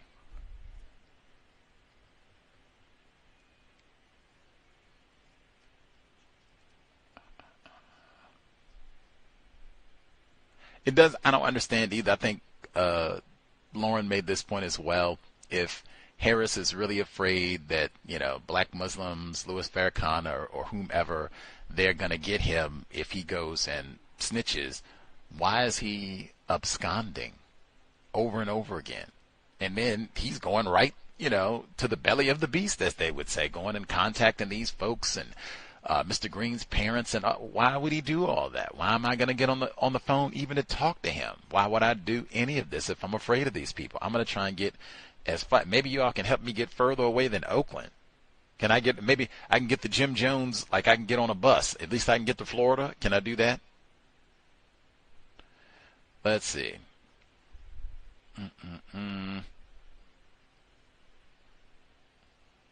The information leak, when I heard all that and ex-girlfriend and all the rest of it, I think Fuller does say the code is if you want something to be secret, then you don't tell anybody. Anybody. Once more than one person, well, yeah, that's about it. Let's see. Oh, man, they said officers in the Broadmoor had warrants not only to take photographs of black self-help, but also to use the latest audio surveillance equipment to record what was said there. In addition, they were equipped with enough mobile units to maintain a constant watch on every single individual involved, no matter where they went. Wow. Now, if you got that much manpower, why couldn't you solve all this sooner? Especially if you thought it was the Negro Muslims. It's not even that many of them. Why couldn't you solve this sooner? But the other part, so we are in Silicon Valley. Also walking distance to Stanford. Not really. I wouldn't walk it, but I mean, you could walk from San Francisco to Stanford. That's one. They also have public transportation from San Francisco to Stanford University, Palo Alto. Not very far. People commute there every day. Dr. William Shockley, Dr. Welsing's nemesis, Nobel Prize winner, all of that technology to spy on, keep track of what you're doing, all the rest. Latest audio survey. Now, I would be curious. What was the latest audio surveillance technology available to white people at that time? I would love to know.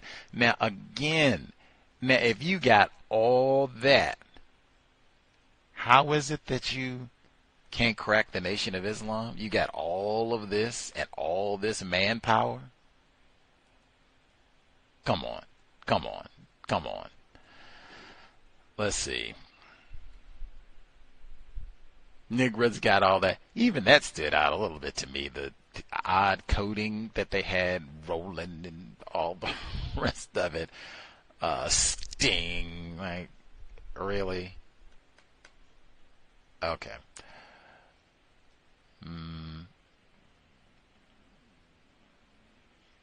Oh, the part in Sacramento, because I hadn't heard about this. Tension rose even more when members of Sacramento's Nation of Islam temple were arrested the afternoon of April 24th for what was described as the random slaying of a 25-year-old white man who was killed by a shotgun blast through a picture window. Another member of the temple was accused of shooting an off-duty Sacramento cop. The arrest created a temporary lockdown of the black community in Sacramento that went even beyond the severity of the sweeps in San Francisco, with a large portion of the ghetto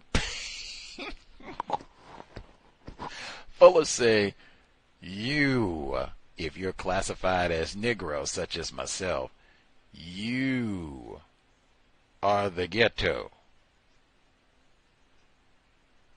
They cordoned off the ghetto worse than San Francisco. Sheesh. He said the sheriff told the two other motiveless shootings were said to have occurred in Sacramento since zebra sweeps began, and the sheriff told the press that he thought they had been fostered by the zebra attacks. Now, even in that Sacramento, I think it's like an hour from Sacramento, so a little bit further. You might need a car to get out there. Even still, what? You go lock down. They didn't catch the Zodiac killer, and they went and locked down. I'd even have to see, like, that video. What did that look like? I would love to talk to black people that lived through that. Like, what is lockdown ghetto in Sacramento? What is that? For how long? Did they give out zebra cars there too? Man,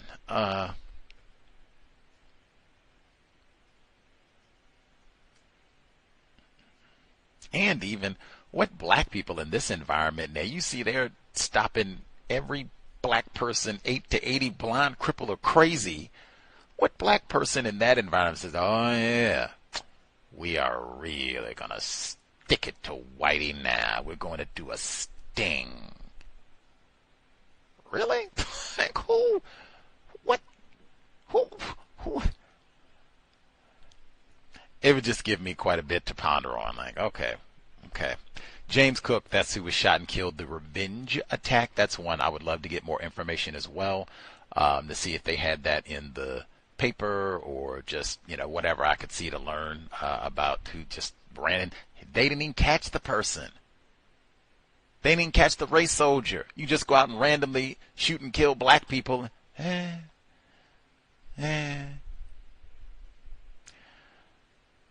then they blame every open case, as I said. Every open case that we have in the state is black people. The end.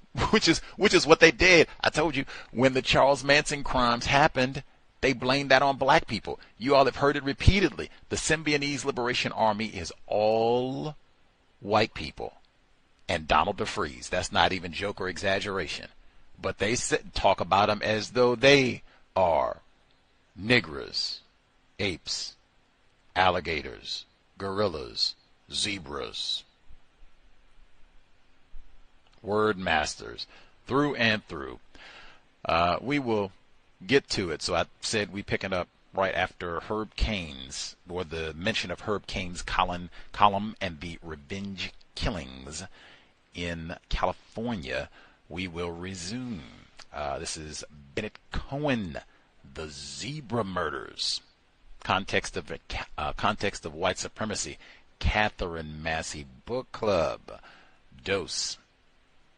Alioto held another press conference the next day and announced that one of the .32 caliber handguns used in the zebra killings had been found, discovered by a child in a neighbor's backyard just around the corner from where the last zebra victim, Nick Shields, had been shot.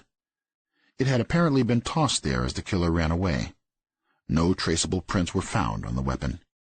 Even so, Mitch Luksich was able to match the firing marks caused by the handgun with those on the shell casings and bullets found from all the victims since January 28th. The discovery was important. However, the blowback caused by the mayor's comments of the day before was already coming his way. California Attorney General Avel J. Younger told the press that there was no evidence to link Zebra to killings elsewhere in the state, adding that similarities are one thing, but an evidentiary connection, as Younger put it, is something else. Informed of Younger's comments, Alioto refused to back off, telling reporters he would hold another press conference the following day and list all 80 killings he thought were Zebra-related, letting the public decide if there was an evidentiary connection. He concluded by promising that things will be a lot clearer tomorrow. What he didn't say, though, was why. At the same time as he was lecturing the press, the entire Zebra task force was being mobilized for a massive assault early the following morning to arrest the 7 men who had been fingered by Harris as being involved in the killings. It felt like the night before D-Day, Sanders says, recalling the preparations. I trained for years in the military, and you learn how to prepare for battle. That's what it was like. There were 7 suspects, and they were spread out all the way down to San Jose. Plus we had black self-help to go into, secure, and try to collect whatever evidence we could. We had to do it fast, to make sure no one got wind of what was going down and took off on the run. On top of everything else, Harris had said that there was no way these guys would be taken alive, so we were afraid of a huge shootout. But as intense as the preparations were, one thing was disconcerting, especially for Gil. We'd been involved in Zebra since the start, and Gil in particular had been in a supervisory position. Gus and John were the number 1 and 2 inspectors, there was no doubt about that. But we'd been right there with them all the way. Now that it was getting near the end, we couldn't help but feel like we were being pushed back. Gil especially felt that way. Zebra became personal for him, not just because of Stallings. He and I looked up to Malcolm X and believed there was a lot of good the nation had done. But to see something we loved, like the struggle for civil rights, turned into something evil pained us in ways you can't describe. Being a cop isn't just about going after what's wrong. It's about keeping things right, too. That's part of what Zebra became about for us, setting right something that had gone more wrong than we ever thought possible. But when it came time to make the arrests, we got pushed to the rear. I don't mean by Gus and John. They were the lead inspectors and had the right to collar whoever they wanted. But there were others who took the lead as well and made arrests. Gil never got to make even one. If you're a cop, collars are how you keep score, and that hurt Gil. I was still young. I felt like there was no end to the chances I would get. But it was different for Gil. He wanted to be up there in front, the way he'd been all along as one of the leaders. Instead, Gil, me, and the other black cops were part of what gets listed in an arrest card as en posse. Gil felt that a big part of the reason for that was his involvement in Officers for Justice. Being made en posse felt like payback. Hundreds of cops around the city prepared to descend on the suspects. Many, including Sanders and Guilford, had not slept for days, and it was still dark on the morning of May 1st when they assembled with the others who had been detailed to 844 Grove, the building where Larry Green and J.C. Simon lived in the heart of the Fillmore.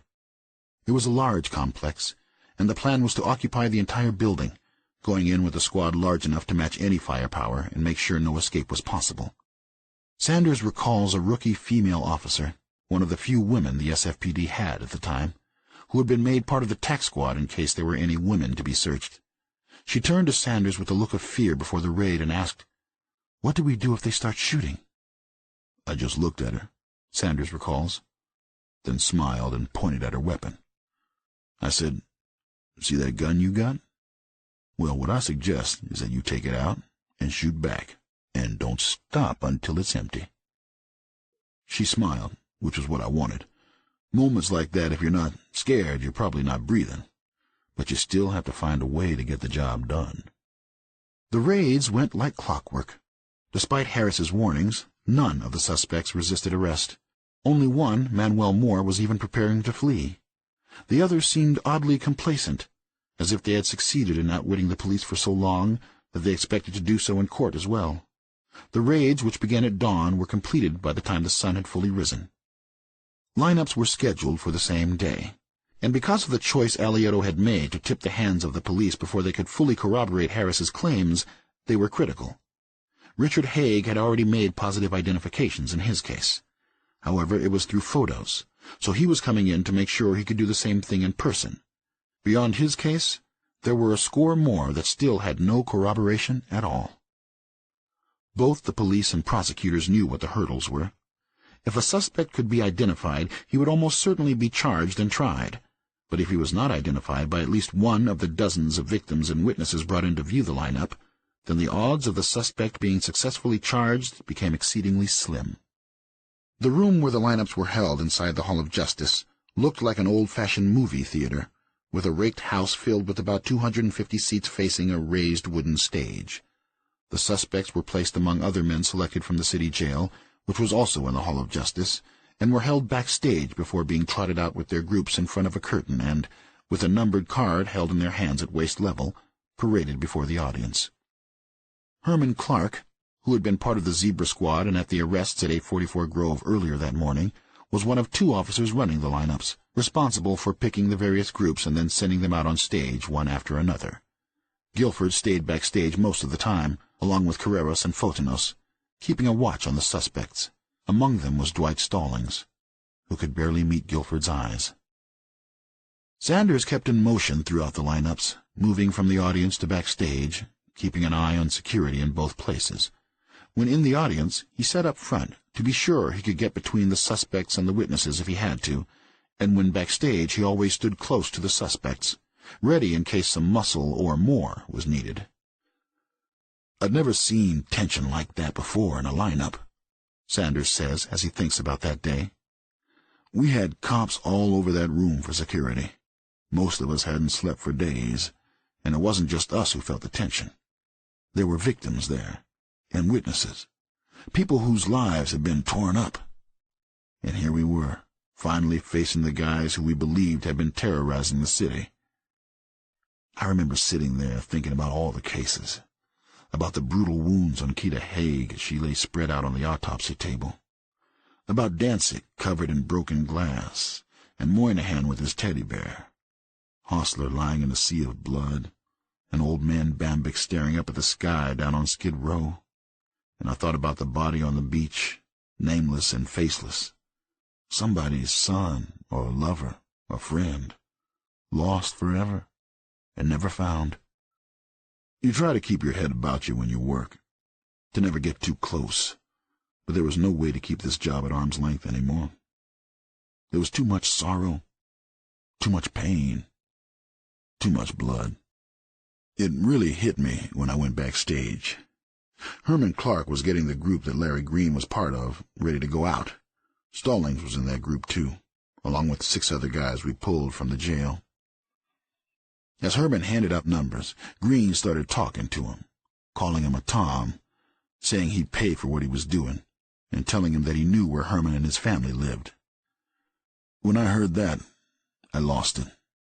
I grabbed Green out of the lineup and threw him against the wall backstage. It was like everything we went through, the terror, the fear, the righteous anger he and the others stole from me and every black in the city, turning it into something sick and evil, came out all at once. I pinned him to that wall, stared at his hazel eyes and pale skin, and said, "Let me tell you something, you high-yellow motherfucker." This was back when there was no death penalty in California, so he and the rest knew that the worst they could get was life. But I held him there and told him, "If your friends ever get near the families of these officers in here, you're going to wish there was a death penalty in this state, because I don't care where they send you or what shithole you end up in. I'll make it my personal business to search you out and kick your motherfucking ass." After that, he stopped talking. There seemed a stark disconnect between the Larry Green that his family and friends from Berkeley knew and the angry, hate-filled, arrogant young radical that Sanders saw when he and Guilford stopped him, soon after the Hostler and Moynihan shootings in December, and then witnessed again backstage during the lineups. Art Agnos, who had been shot by one of the Zebra killers while leaving a community meeting in Potrero Hill, and who some 15 years later would be elected mayor of San Francisco, experienced that disconnect in a curious but revealing way. Sitting in the audience, Agnos looked at the lineup that Green was in and leaned over to a cousin who had come with him, pointing to Green and whispering that he was sure he was a plant. Boyish and innocent-looking, Green struck Agnos as too middle-class to be involved in Zebra, and more likely an employee from the Hall of Justice who had been grabbed to help fill out the lineups. On the other side of Agnos, however, sat Richard Haig, his face still scarred and slowly healing from yet another operation. Later, Agnos would learn that Green was anything but a plant, and that, as unlikely as it may have seemed, he was one of the men who had abducted and so cruelly scarred the gentle, unassuming man beside him. Some who were close to Green, especially his family, later argued that it was impossible to reconcile those two realities, and that their impression of him as a caring, sensitive young man ruled out all other notions. In an article published in the Chronicle after the arrests, Green's younger sister asserted that he had never been in trouble, and that it was obvious he was innocent. "All he ever wanted to be is a man," she told the reporter. In the same article, Green's father said that Green had never in his life made any kind of derogatory remarks about anyone's race. His mother added that her son was incapable of hate. Yet, at a parole hearing, nearly 30 years later, when speaking about what it was like to let go of the beliefs of the Nation of Islam after it disbanded in the late 1970s, and to change his mindset so he could embrace the beliefs of traditional Islam, Green acknowledged that the transition was like going from one extreme to another.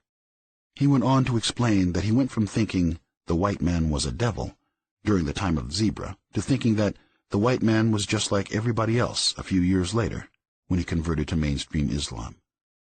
Those statements are by no means an admission of any crime, and in the same parole hearings he denied being involved in the Zebra attacks. On the other hand, they do suggest that the person his family knew during the time of Zebra was not the same one who walked the streets outside his parents' home. You'd probably hear the same thing if you talked to the parents of any violent radical from back then, Sanders says, commenting on what seemed to be Green's divided nature. But their truth doesn't rule out the truth of the victims whose lives those same people destroyed.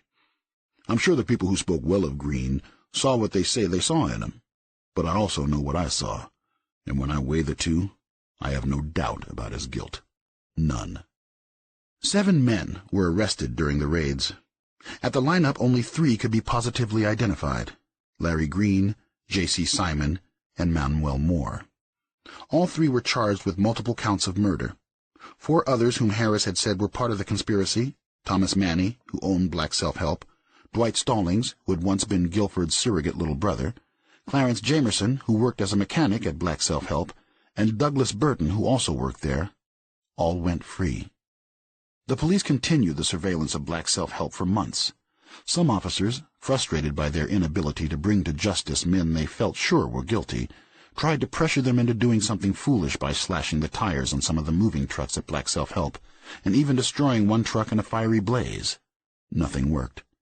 There was no more talk of rolling or stings, and none of the 4 who were released was ever charged with any crime connected to the zebra slayings. There are some facts we had nailed, Sanders says as he considers the fate of those who were never charged. We knew Tom Manny bought at least one of the weapons that was used in Zebra from Michael Armstrong, the junkie that Gill knew from Ingleside. We knew Stallings bought ammunition that was used, and later that he was lying in wait for Harris. According to Harris, Jamerson and Burton were at meetings where the crimes had been planned. But even with things like Stallings buying ammunition or lying in wait, there was no way to prove that he knew what the ammunition would be used for, or that he meant to harm Harris. So none of it was enough to bring charges, and without more evidence, they have to be thought of as innocent. What many feared would happen did. By going public prematurely, Aliota had made certain that some suspects went free.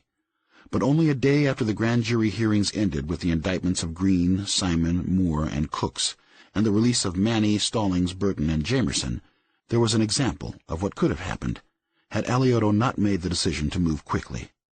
The incident took place in Los Angeles, as Zebra and the SLA continued to shadow each other in a terrorist pas de deux. Up until the Zebra arrests, members of the SLA had been holed away on Golden Gate Avenue, just off Divisadero, and not far from where Green and Simon lived. Nervous because of all the police activity, the SLA finally cleared out, moving from the San Francisco ghetto of the Fillmore to LA's South Central. There, on May 17th, the LAPD and the SLA engaged in a furious gun battle, trading shots for over an hour as America watched on live TV, and stopping only when everyone who had been in the hideout was dead. The shootout in L.A. was terrifying, Sanders recalls. If that had happened in the Fillmore, with the city gripped by fear and the black community outraged over the sweeps, it would have been like tossing a grenade into an armory. One house burned down in L.A. because of that shootout. Here, it wouldn't have stopped at one.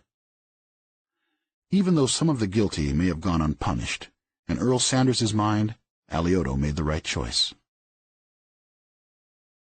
In the aftermath of the indictments, the police work remaining on Zebra was largely a matter of preparing for the prosecution, and for the most part was done by Carreras, Fotanos, Klotz, and Broche, with a few others such as Bill Armstrong joining in on cases that were specific to them. Even so, it was far from being just mop-up work. Despite the positive identifications, the prosecution had begun to fear that unless the weapon the SFPD had in their possession, the .32 automatic found in Ingleside near where Shields had been shot, could be directly tied to one of the defendants, the charges against all four of them might have to be dropped. That prospect sent a shudder through everyone who had participated in the task force, and evoked the fear that 6 months of the most intense police work of their lives might be rendered completely valueless, and men they considered dangerous killers might go free. To ensure that didn't happen, they began the torturous and somewhat desperate job of trying to trace the weapon's chain of possession. Michael Armstrong, the junkie and sometime fence who had long been one of Guilford's sources, claimed to have sold the gun to Tom Massey, giving the SFPD the final piece of the puzzle they needed to connect the killers to the weapon, providing they could prove that Armstrong had had possession of it. This was a job easier said than done. Traveling to the Pacific Northwest, SFPD inspectors were able to establish that the gun, a .32 caliber Beretta, had been purchased in 1968 at a Penny's in Tacoma, and eventually made its way to San Francisco, where it traded hands as payment for a bet. The .32 was then sold, then stolen, then sold twice more, until it ended up in San Francisco in the hands of a Samoan named Mumu Tua. Tua, the SFPD was able to prove, then sold the .32 to Michael Armstrong. With Armstrong willing to testify that he sold it to Manny, the puzzle was complete. Even though Guilford had long been familiar with Armstrong, he and Sanders played little part in this evidentiary work. Despite being two of the four investigators first detailed full-time to the .32 caliber shootings, despite being principals throughout the Zebra investigation, and despite Guilford's leadership role in the Zebra Squad, neither he nor Sanders was ever called to testify in a trial that lasted over a year and produced a transcript of more than 40,000 pages. For Sanders, being left out was a disappointment. For Guilford, it was far more significant. Gil could talk about Zebra for hours, Sanders says of his friend and mentor who passed away in 1998. But the only time he talked about feeling like he was left out was after the indictments. Gil was an old football man, and he said not helping to take Zebra to trial felt like helping to carry a football 98 yards up a gridiron, then having your coach call you to the bench so he can send in somebody else with the play that takes it in for a touchdown. It wasn't about Gus or John or Klotz or Broche or any of the guys who handled things during the trial. Gil respected them. It was about the machine, the old boys club that used to run things. Gil once told me that what he loved about the SFPD wasn't the way it was. It was the idea of what it could be. He always had a sense of hope about things, but every now and then hope would get hard for him to hang on to, and that was one of those times. Equally testing for Guilford was the lack of progress in the Officers for Justice lawsuit, and the unceasing struggle against it by the SFPD, the POA, and the Civil Service Commission. Since the moment Judge Peckham had first ruled in favor of Officers for Justice 5 months earlier, Gerald Crowley and POA had been raising money to mount their campaign against it. Funds continued to flow in from all over the country, mostly from unnamed sources, and were substantial. Though officially earmarked for the POA's own appeals, in effect, the money served as a financial buttress for the SFPD as well. allowing the department to join with the POA in numerous actions and thus prolong the suit into the indefinite future. What had once seemed a victory nearly in hand was slowly but surely being pushed further and further away. Then, in May 1974, the Civil Service Commission succeeded in doing what Bob Gnezda and the lawyers for public advocates had been trying to prevent, circumventing the freeze Peckham had ordered on command-level promotions by jamming through a list of newly promoted captains from the current eligibility rolls, filling that rank for years to come. Guilford, who was nearing 50, and had just had to swallow being deprived of due credit for his work on Zebra, now had to face the fact that any chance he had to achieve a command-level position would be severely limited. The rank of chief was appointed by the mayor, and as such was open to any officer in the SFPD. Anything short of that, however, would forever be out of Guilford's reach.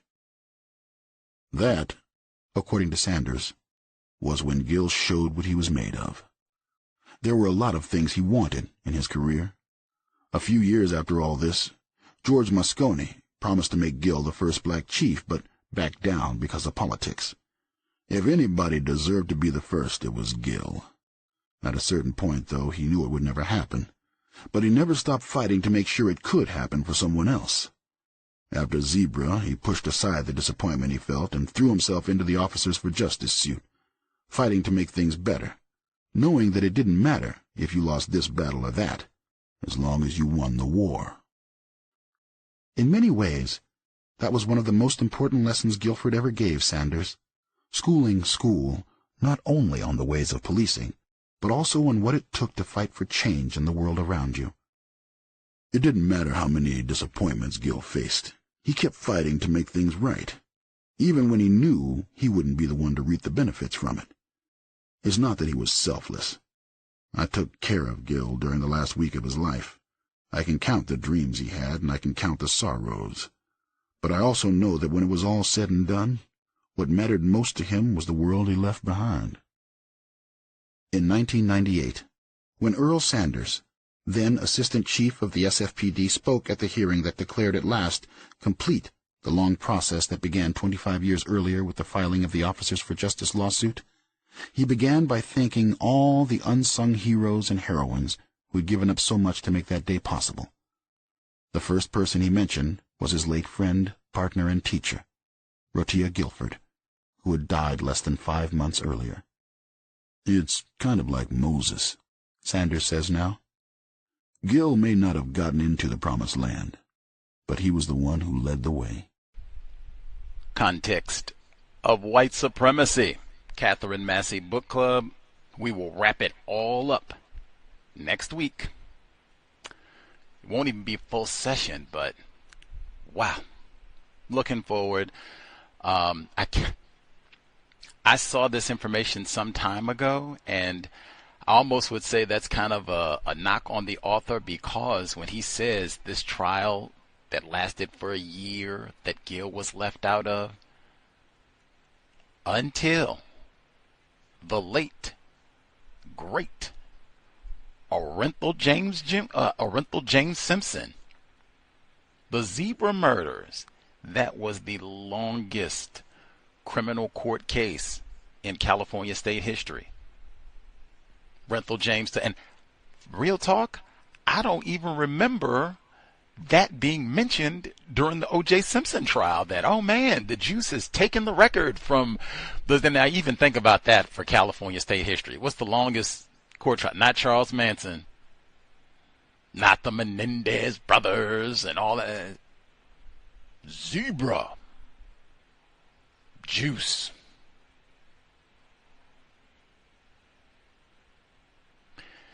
Katherine Massey Book Club. Number to dial, 605-313-5164. The code 564943 pound. Press star 61 if you would like to participate. We will be here Friday, double duty, normal time, neutralizing workplace racism, and then we will be right back. Or we'll be here early. Sorry, get confused even thinking. So we'll be here early Friday, 3 p.m. Eastern, 2 p.m. Central, 12 noon Pacific. That'll be the first program. White Guest, Race Riots in the UK, White Lies. That'll be the early program, and then normal time for Neutralizing Workplace Racism. Double Duty Friday, Context of White Supremacy. Now, number we gave out the email untiljustice@gmail.com. Let me finish up the email number 1 really quick, and then we'll get to callers. Let's see.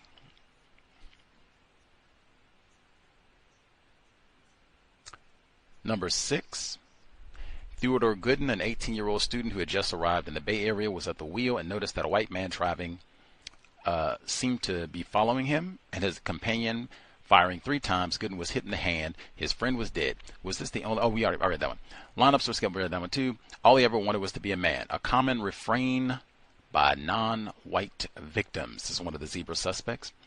What many feared would happen did. By going public prematurely, Alioto had made certain that some suspects went free. Suspected racists have not had any problem indicting and convicting non-white people regardless of evidence. Well, Renthal James.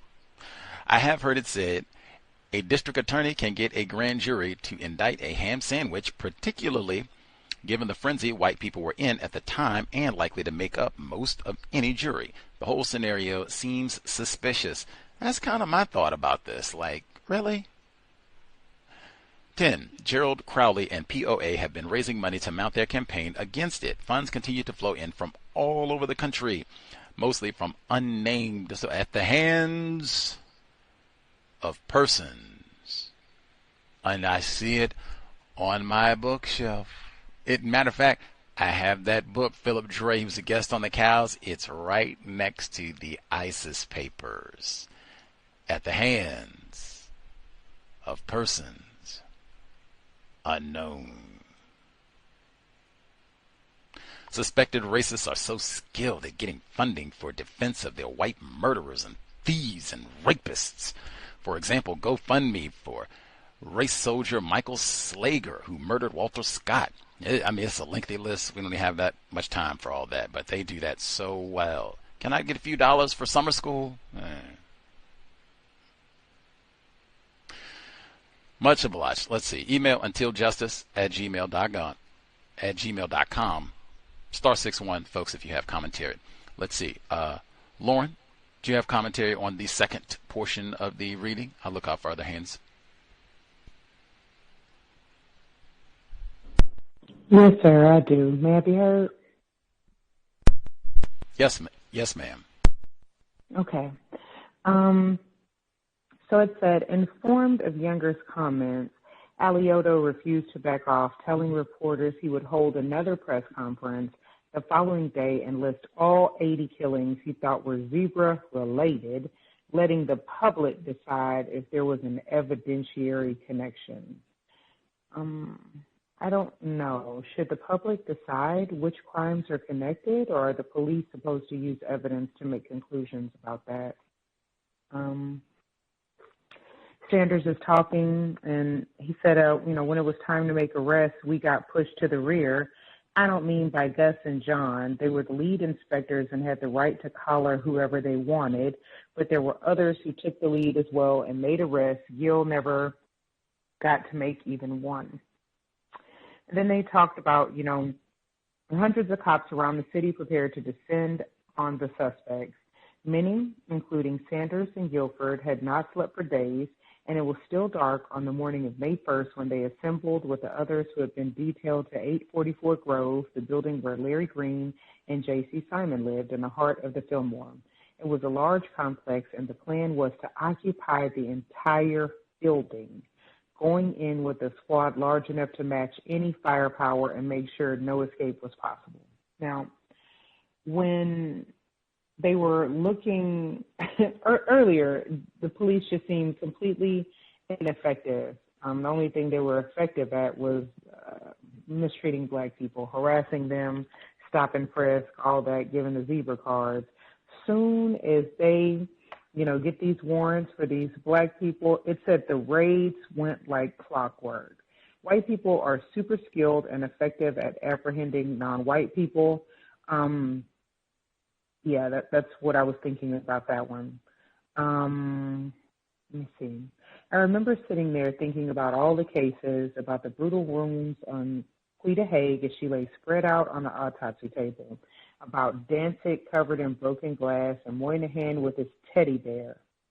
Man, the author does not want the reader to forget about that white man with the teddy bear. He kept coming up over and over in the text.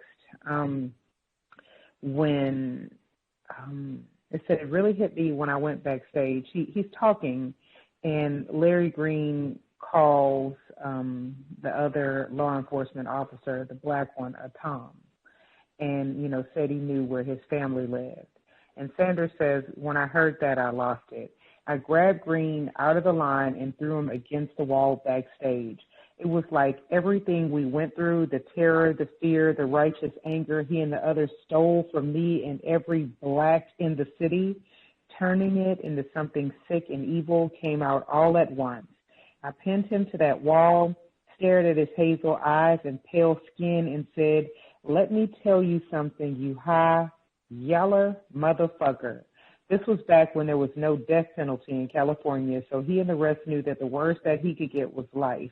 But I held him there and told him, if your friends ever get near the family of these officers in here, you're going to wish there was a death penalty in this state, because I don't care where they send you or what shithole you end up in. I'll make it my personal business to search you out and kick your motherfucking ass, ! Now, I don't think Sanders would have been allowed to do this to a white person. I don't even think he would have wanted to or tried it, but I don't know. It's a high level of mistreatment for a person classified as black, also no name calling.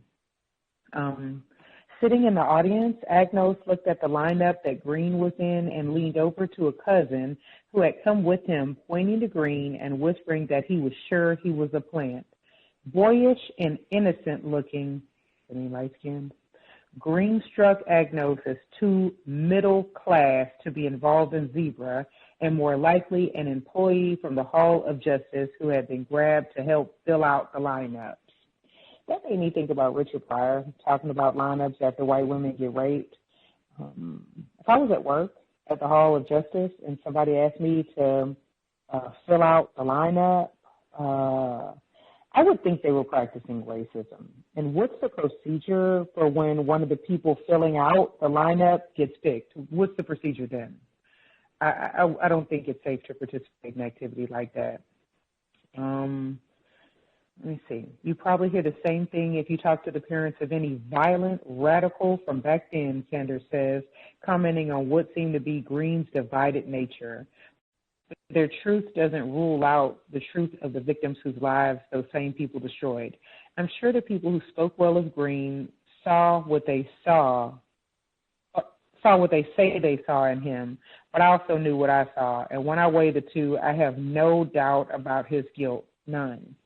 I don't know what he saw from Green other than, he pulled him over and he called him sir more times than he would have liked, and he didn't have he didn't speak the way he wanted to be spoken to. The way he talked about Green in this book, I thought it was anti-blackness. Not just Green, I guess the other people he thought of as radical or whatnot. I don't know. It said the police continued the surveillance of black self-help for months. Some officers, frustrated by their inability to bring to justice men they felt sure were guilty, tried to pressure them into doing something foolish by slashing the tires on some of the moving trucks at black self-help and even destroying one truck in a fiery blaze. Nothing worked. There was no more talk of rolling or stings, and none of the 4 who were released was ever charged with any crime connected to the zebra slayings. Maybe there wasn't any talk of rolling or stings because that stuff was made up, and law enforcement is slashing tires and setting black people's vehicles on fire, and that part went by really fast. That's illegal. But when you're mistreating non-white people, everything seems acceptable. Let me see. there was another part. It said it wasn't about Gus or John or Klotz or Brosh or any of the guys who handled things during the trial. Gil respected them. It was about the machine, the old boys club that used to run things. Gil once told me that what he loved about the SFPD wasn't the way it was the idea of what it could be. He always had a sense of hope about things. And that part just made me think maybe if Gil had an accurate definition for racism, he might understand that Gus, John, Klotz, and Brosh are all suspected racists, and they are all components of the metaphorical machine or the actual system. I mean, system, I define that as a group of interacting or interrelated elements that act according to a set of rules to form a unified whole. A system, white people. And that's all I have for now. Thank you for allowing me to speak.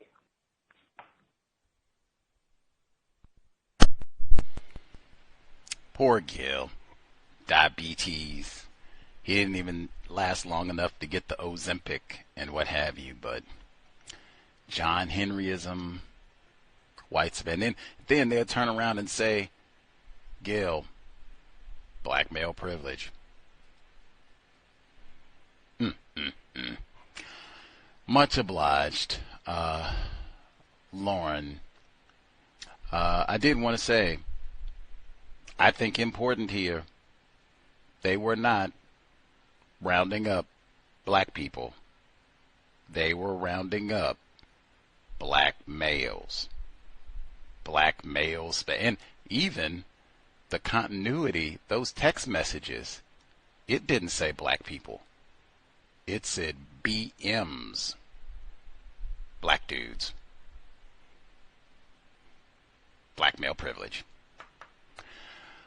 She did point out, Lauren, which contradiction, shall we say, in saying that, oh my goodness, the zebras, militant, radical, raging, angry black males.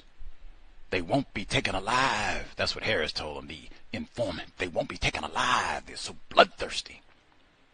And they go for the raid.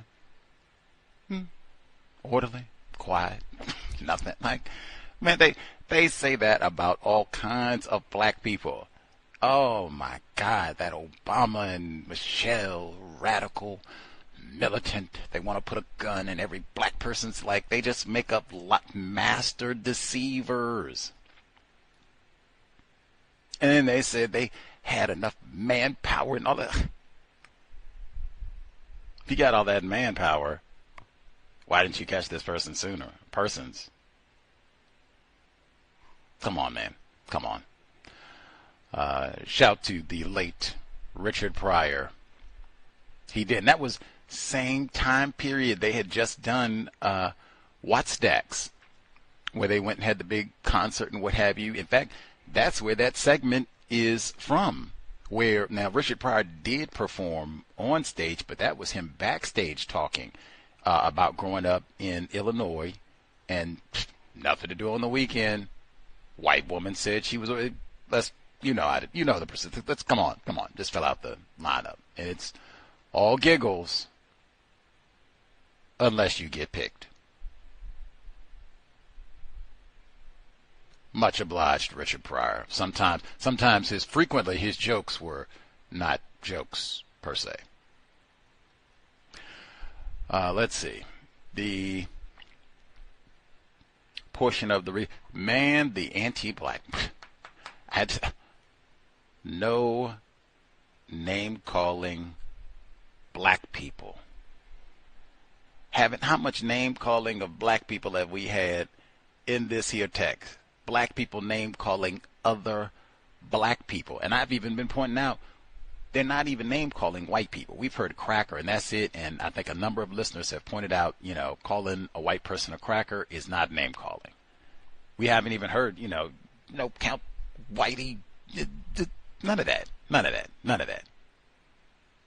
Black people, though,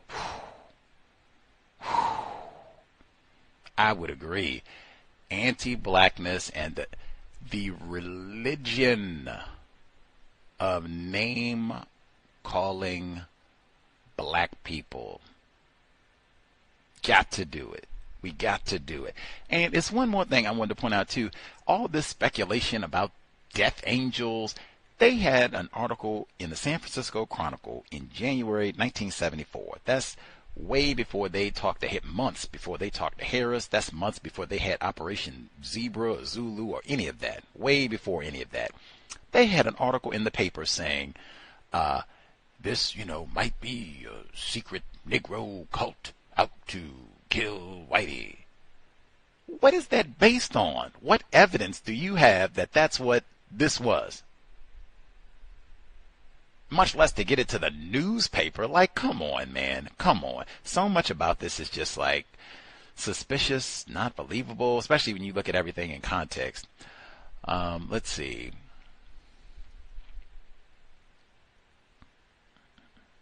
All the talk when he says zebra became personal, Gil, because they had looked up to Mount. Same passage that she read.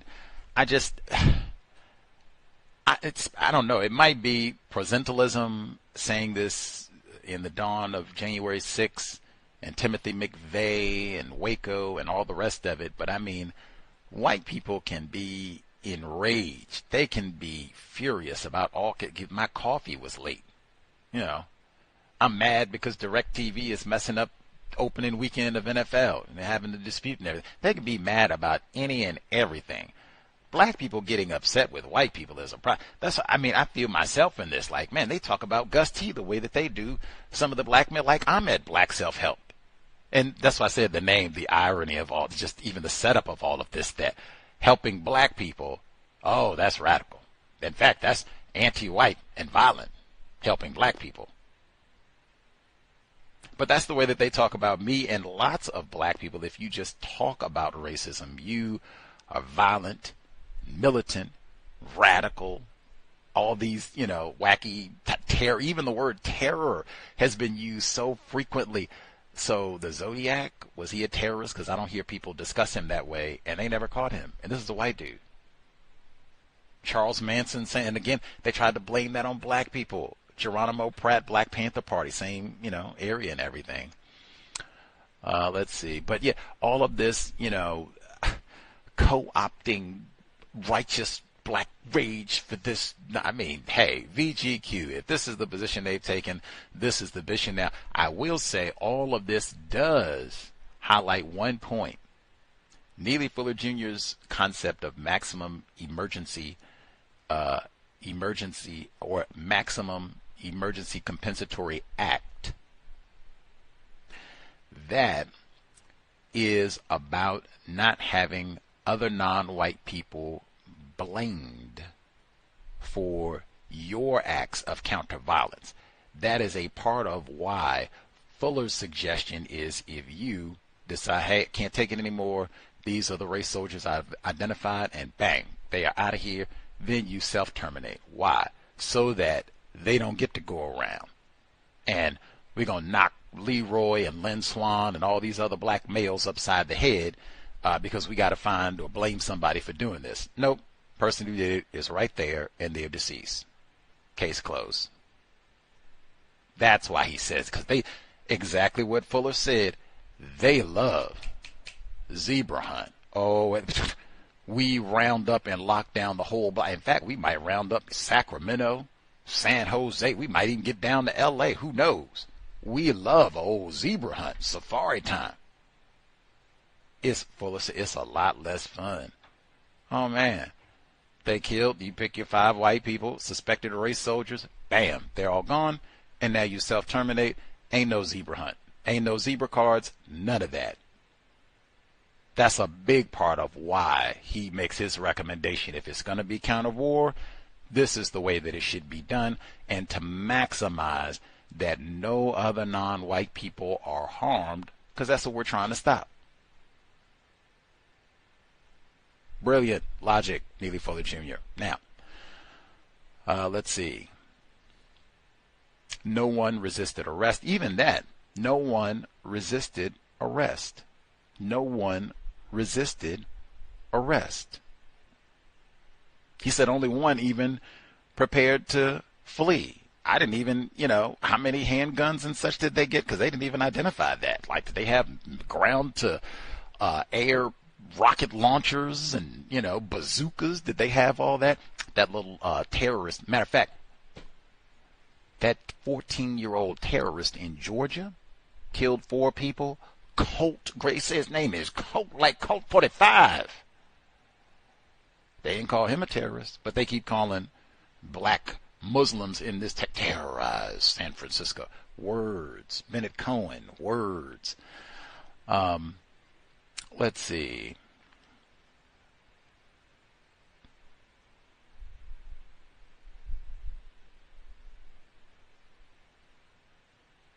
Gil gets pushed aside when it becomes arrest time. So typical for neutralizing workplace racism. It might have been because of his involvement in Officers for Justice and him trying to counter racism in the workplace. And it could have just been white people practicing racism per usual. Now it's time, for credit and accolades and all this. Press might show. Belva Davis might show up with the cameras and want to get you on television. Like, no, niggers. Back down. Get my good side here. Yes, we've been out working, especially you've been some troublemaking nigger. Like, no way. Let's see. He said hundreds of cops around the city prepared to descend on the suspects. White people, and they had hundreds of raids like this during the 60s and 70s against black people typically, and it's what they said even a lot of times where they were not armed, they were not terrorists, they just went and terrorized, Geronimo Pratt, 2 tours in Vietnam, they blamed him for Charles Manson's crimes and said he was a terrorist. Put him in jail for 50 years, that sort of thing. Geronimo Pratt was in this Bay Area. I totally forgot he did come to Oakland. I don't think he was arrested there, but he was in the Bay Area, I think, during this time period. Everybody was in the Bay Area during this time period, even Maya Angelou. Let's see.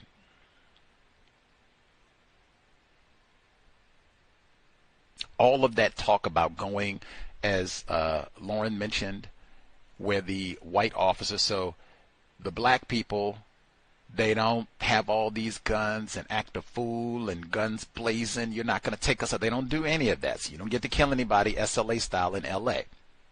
And I think we talked about that in Michael Mayer's book because he mentioned that was Jonestown a CIA medical experiment. Some theorized it might have been that all those SLA members in Los Angeles were killed because they did not want, they being white people, they didn't want the truth about who are these people connected to. Is this a CIA operation and all the rest of it? Just kill everybody that way we don't, fewer questions answered. Anyway, hundreds of officers descend on them. You don't get all this. So then they say, well, we know what. We'll go slash their tires and, set some property on fire. See, yeah. See if we can goad them into doing something. What? I said, same thing Lauren did, like, pause. Is not that terrorist activity? I mean, really, that is a serious felony because that is a crime. I mean, you're talking arson and things. You could have killed somebody. But these are felonies under what they call the color of law. You are an enforcement officer going, and then it's entrapment too because you're doing this trying to entice someone to commit a crime. All of that, he gave such short shrift. Just like, oh yeah, went out to catch these niggers and niggers still didn't do nothing. And then he just moved right on like, wait a minute. That seems like the exact sort of activity the Officers for Justice should have been like, see, look at this. That is not, you're not even a police officer. You're just a little race soldier. And that sort of activity would further lead me to suspect maybe these are not the guys. These are major crimes. Why are you doing this if they committed the crime? Mark Furman all over again. Anyway, so they're slashing tires, blah, blah, blah, all the rest. That whole lineup scene, Anthony Broadwater again, lucky. That whole lineup scene where Mr. Sanders allegedly grabs non-white privileged, non-white male Larry Green snatches him up, and who do you think you are? All this and that. The religion of name-calling black people and all of that, even being precipitated, Uncle Tom would get you, I knew you. The religion of name-calling black people, and even both ways. That black dude, hey, Mr. Green, no. If you tough, hey, tell these white people. You see all these white people here. Tell Mayor Alioto and all them, hey, I know I seen your wife, Mayor Alioto, in the news where she ran off all them. I know what she looked like, buddy. Mess around if you want to. That's the way you're supposed to. Don't go find the lowly Negro janitor on the plantation and get tough with them. And the same for Mr. Sanders. Like now, all the white people you all arrest in San Francisco, you don't get all rowdy with them. Like, real talk, that wouldn't even be allowed. I wouldn't care what a white person said if they came in there to be arrested for anything, shooting the president or anything else, Sirhan or anybody else. Come in there and you're going to do what?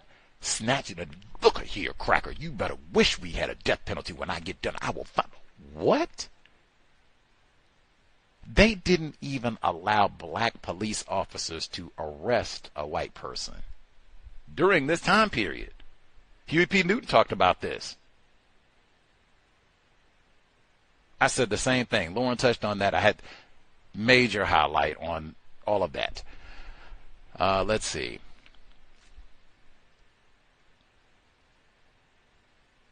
Oh, and the no death penalty, again, a part of all of this. I read the article, the LA Sentinel, black newspaper, Vernon Jordan, who was almost assassinated by a race soldier a few years after all of this.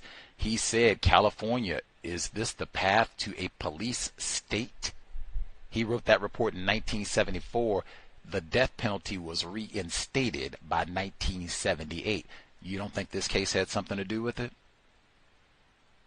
Geronimo Pratt, add him to it because it took 25 years before, whoops, we lied on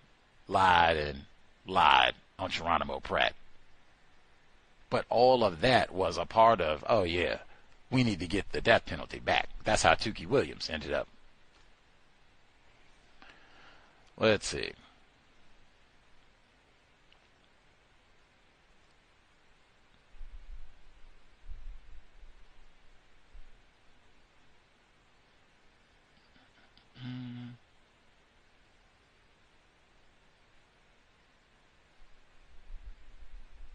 He said the Nation of Islam disbanded in the late 1970s. Like, I'm not sure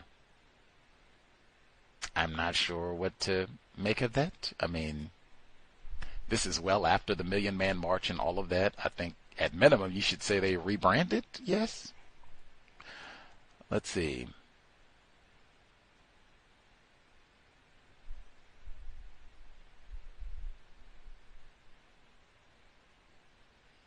When either the violent radical from back then, when family members of Mr. Green talked about they didn't think he was violent, they didn't think he did this. Real talk, I don't either, given what we've read, but whatever. And he says you'd probably hear the same thing if you talk to parents of any violent radical from back then. Sanders says, I don't know. We talked to Bill Ayers. He's a distinguished professor. Like, Let's see. I don't know. In my view, with all of the manpower, if you got hundreds of people to come and do raids, and you got the latest audio surveillance technology and all of this seeming endless budget for whatever you want, I find it hard to believe if there were black people who were involved in these crimes that you couldn't convict them, or at least bring indictments against them. You can indict a ham sandwich. I don't believe that. And especially during this time period, Geronimo Pratt sat in prison for almost 30 years. He did 2 tours in Vietnam. You telling me these no-count black Muslims, you couldn't have convicted them for rolling an eye or a parking ticket or something? Like, no, I don't believe any of that, especially during this period. Let's see.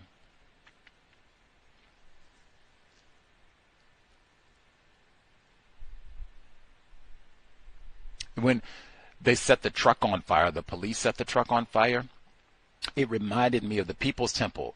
how they had all those strange fires, even suspicion maybe they set their own church on fire for insurance purposes or whatever, and then they keep see they hating on us, that type of thing. Like the master arsonists. Racist man, racist woman. Let's see, racist child. Forgot about Columbine. How I forget about Columbine? Let's see.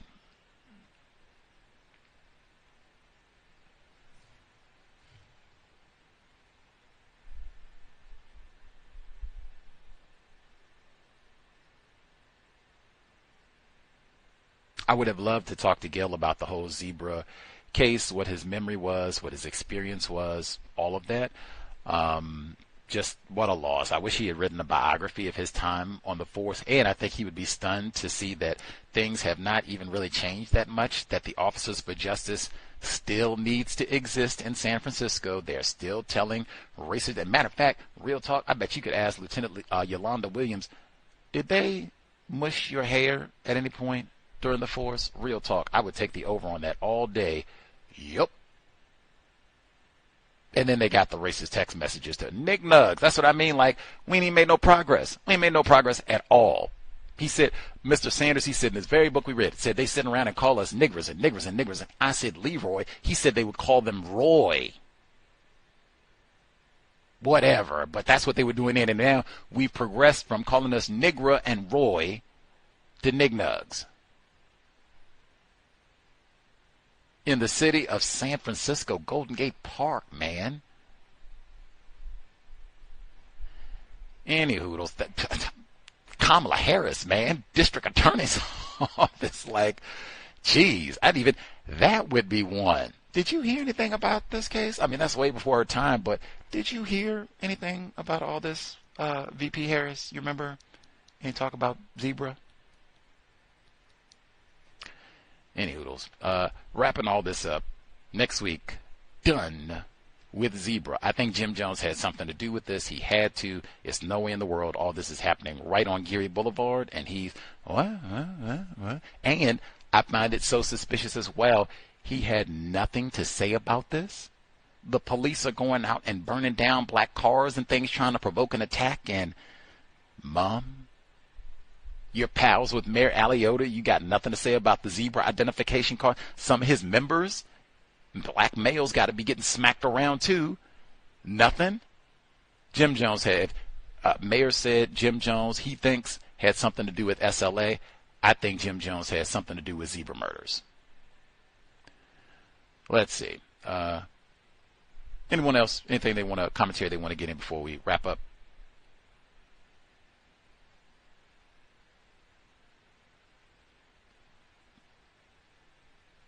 Everybody might be satisfied. Grant, we will assume everyone is good. We really only have the epilogue for next week, so it'll be kind of a hit it, quit it, and then we can move on. New book in 2 weeks, but we will wrap up zebra. Folks, is this believable? Do we think this is what, really went down? Black people do get angry. There has been counter violence for sure. Mark Essex was a few years before all of that. We talked about that in New Orleans again. We talked about all that before. He was in the Black Panther Party and allegedly killed a number of black police officers before being killed himself. But there have been many examples of counter violence. But do you believe what we've been told here? Or, I don't know, ponder on it, process for a week or so, and we'll wrap it all up next Thursday. But in the meantime, we're here early tomorrow, 3 p.m. Eastern, 12 noon Pacific. White guest from the UK. We'll talk about the race riots, white people acting a fool over there, being terrorist radicals raging through the streets, and white lies. Big themes for the broadcast early tomorrow, and then we'll do normal duty, neutralizing workplace racism. I can't say enough. There's been so many incidents of fisticuffs in the workplace or near brawls in the workplace in this text, which is stunning to me. And these are armed workplaces to boot. You never, if you are classified as black in particular, you never want to be swinging right hand uppercut in the workplace. That is really bad day. Nonviolence in the workplace, before they got cameras and stuff. That's because some of this stuff would not be possible now, because all this would be on, they'd have about 50, it'd be on social media. How are you going to have officers on the department when they got officers in San Francisco department brawl, water cooler knocked over, and that's now a meme on Instagram. Like, come on. Nonviolent in the workplace for sure. Sobriety would be best. Even some of the informants, they said Mr. Harris, he couldn't even remember because he was on all kinds of narcotics and such, and that's your snitch? Sobriety would be best. Creator, we ask that you help us remain patient with other black people, victims of white supremacy. We ask that you help us remain patient with ourselves. Remind us to demonstrate the highest levels of black self-respect at all times, in all places, each and every time we are in contact with another black person. It has been time. Replace white supremacy with justice immediately. No name calling black people. Cal signing out. Thanks all for tuning in. Nigga, you so brainwashed. I'm a victim, brother. No problem. You're a victim. I'm a victim of 400 years of conditioning. Shut up. The man has programmed my conditioning. Even my conditioning has been conditioned.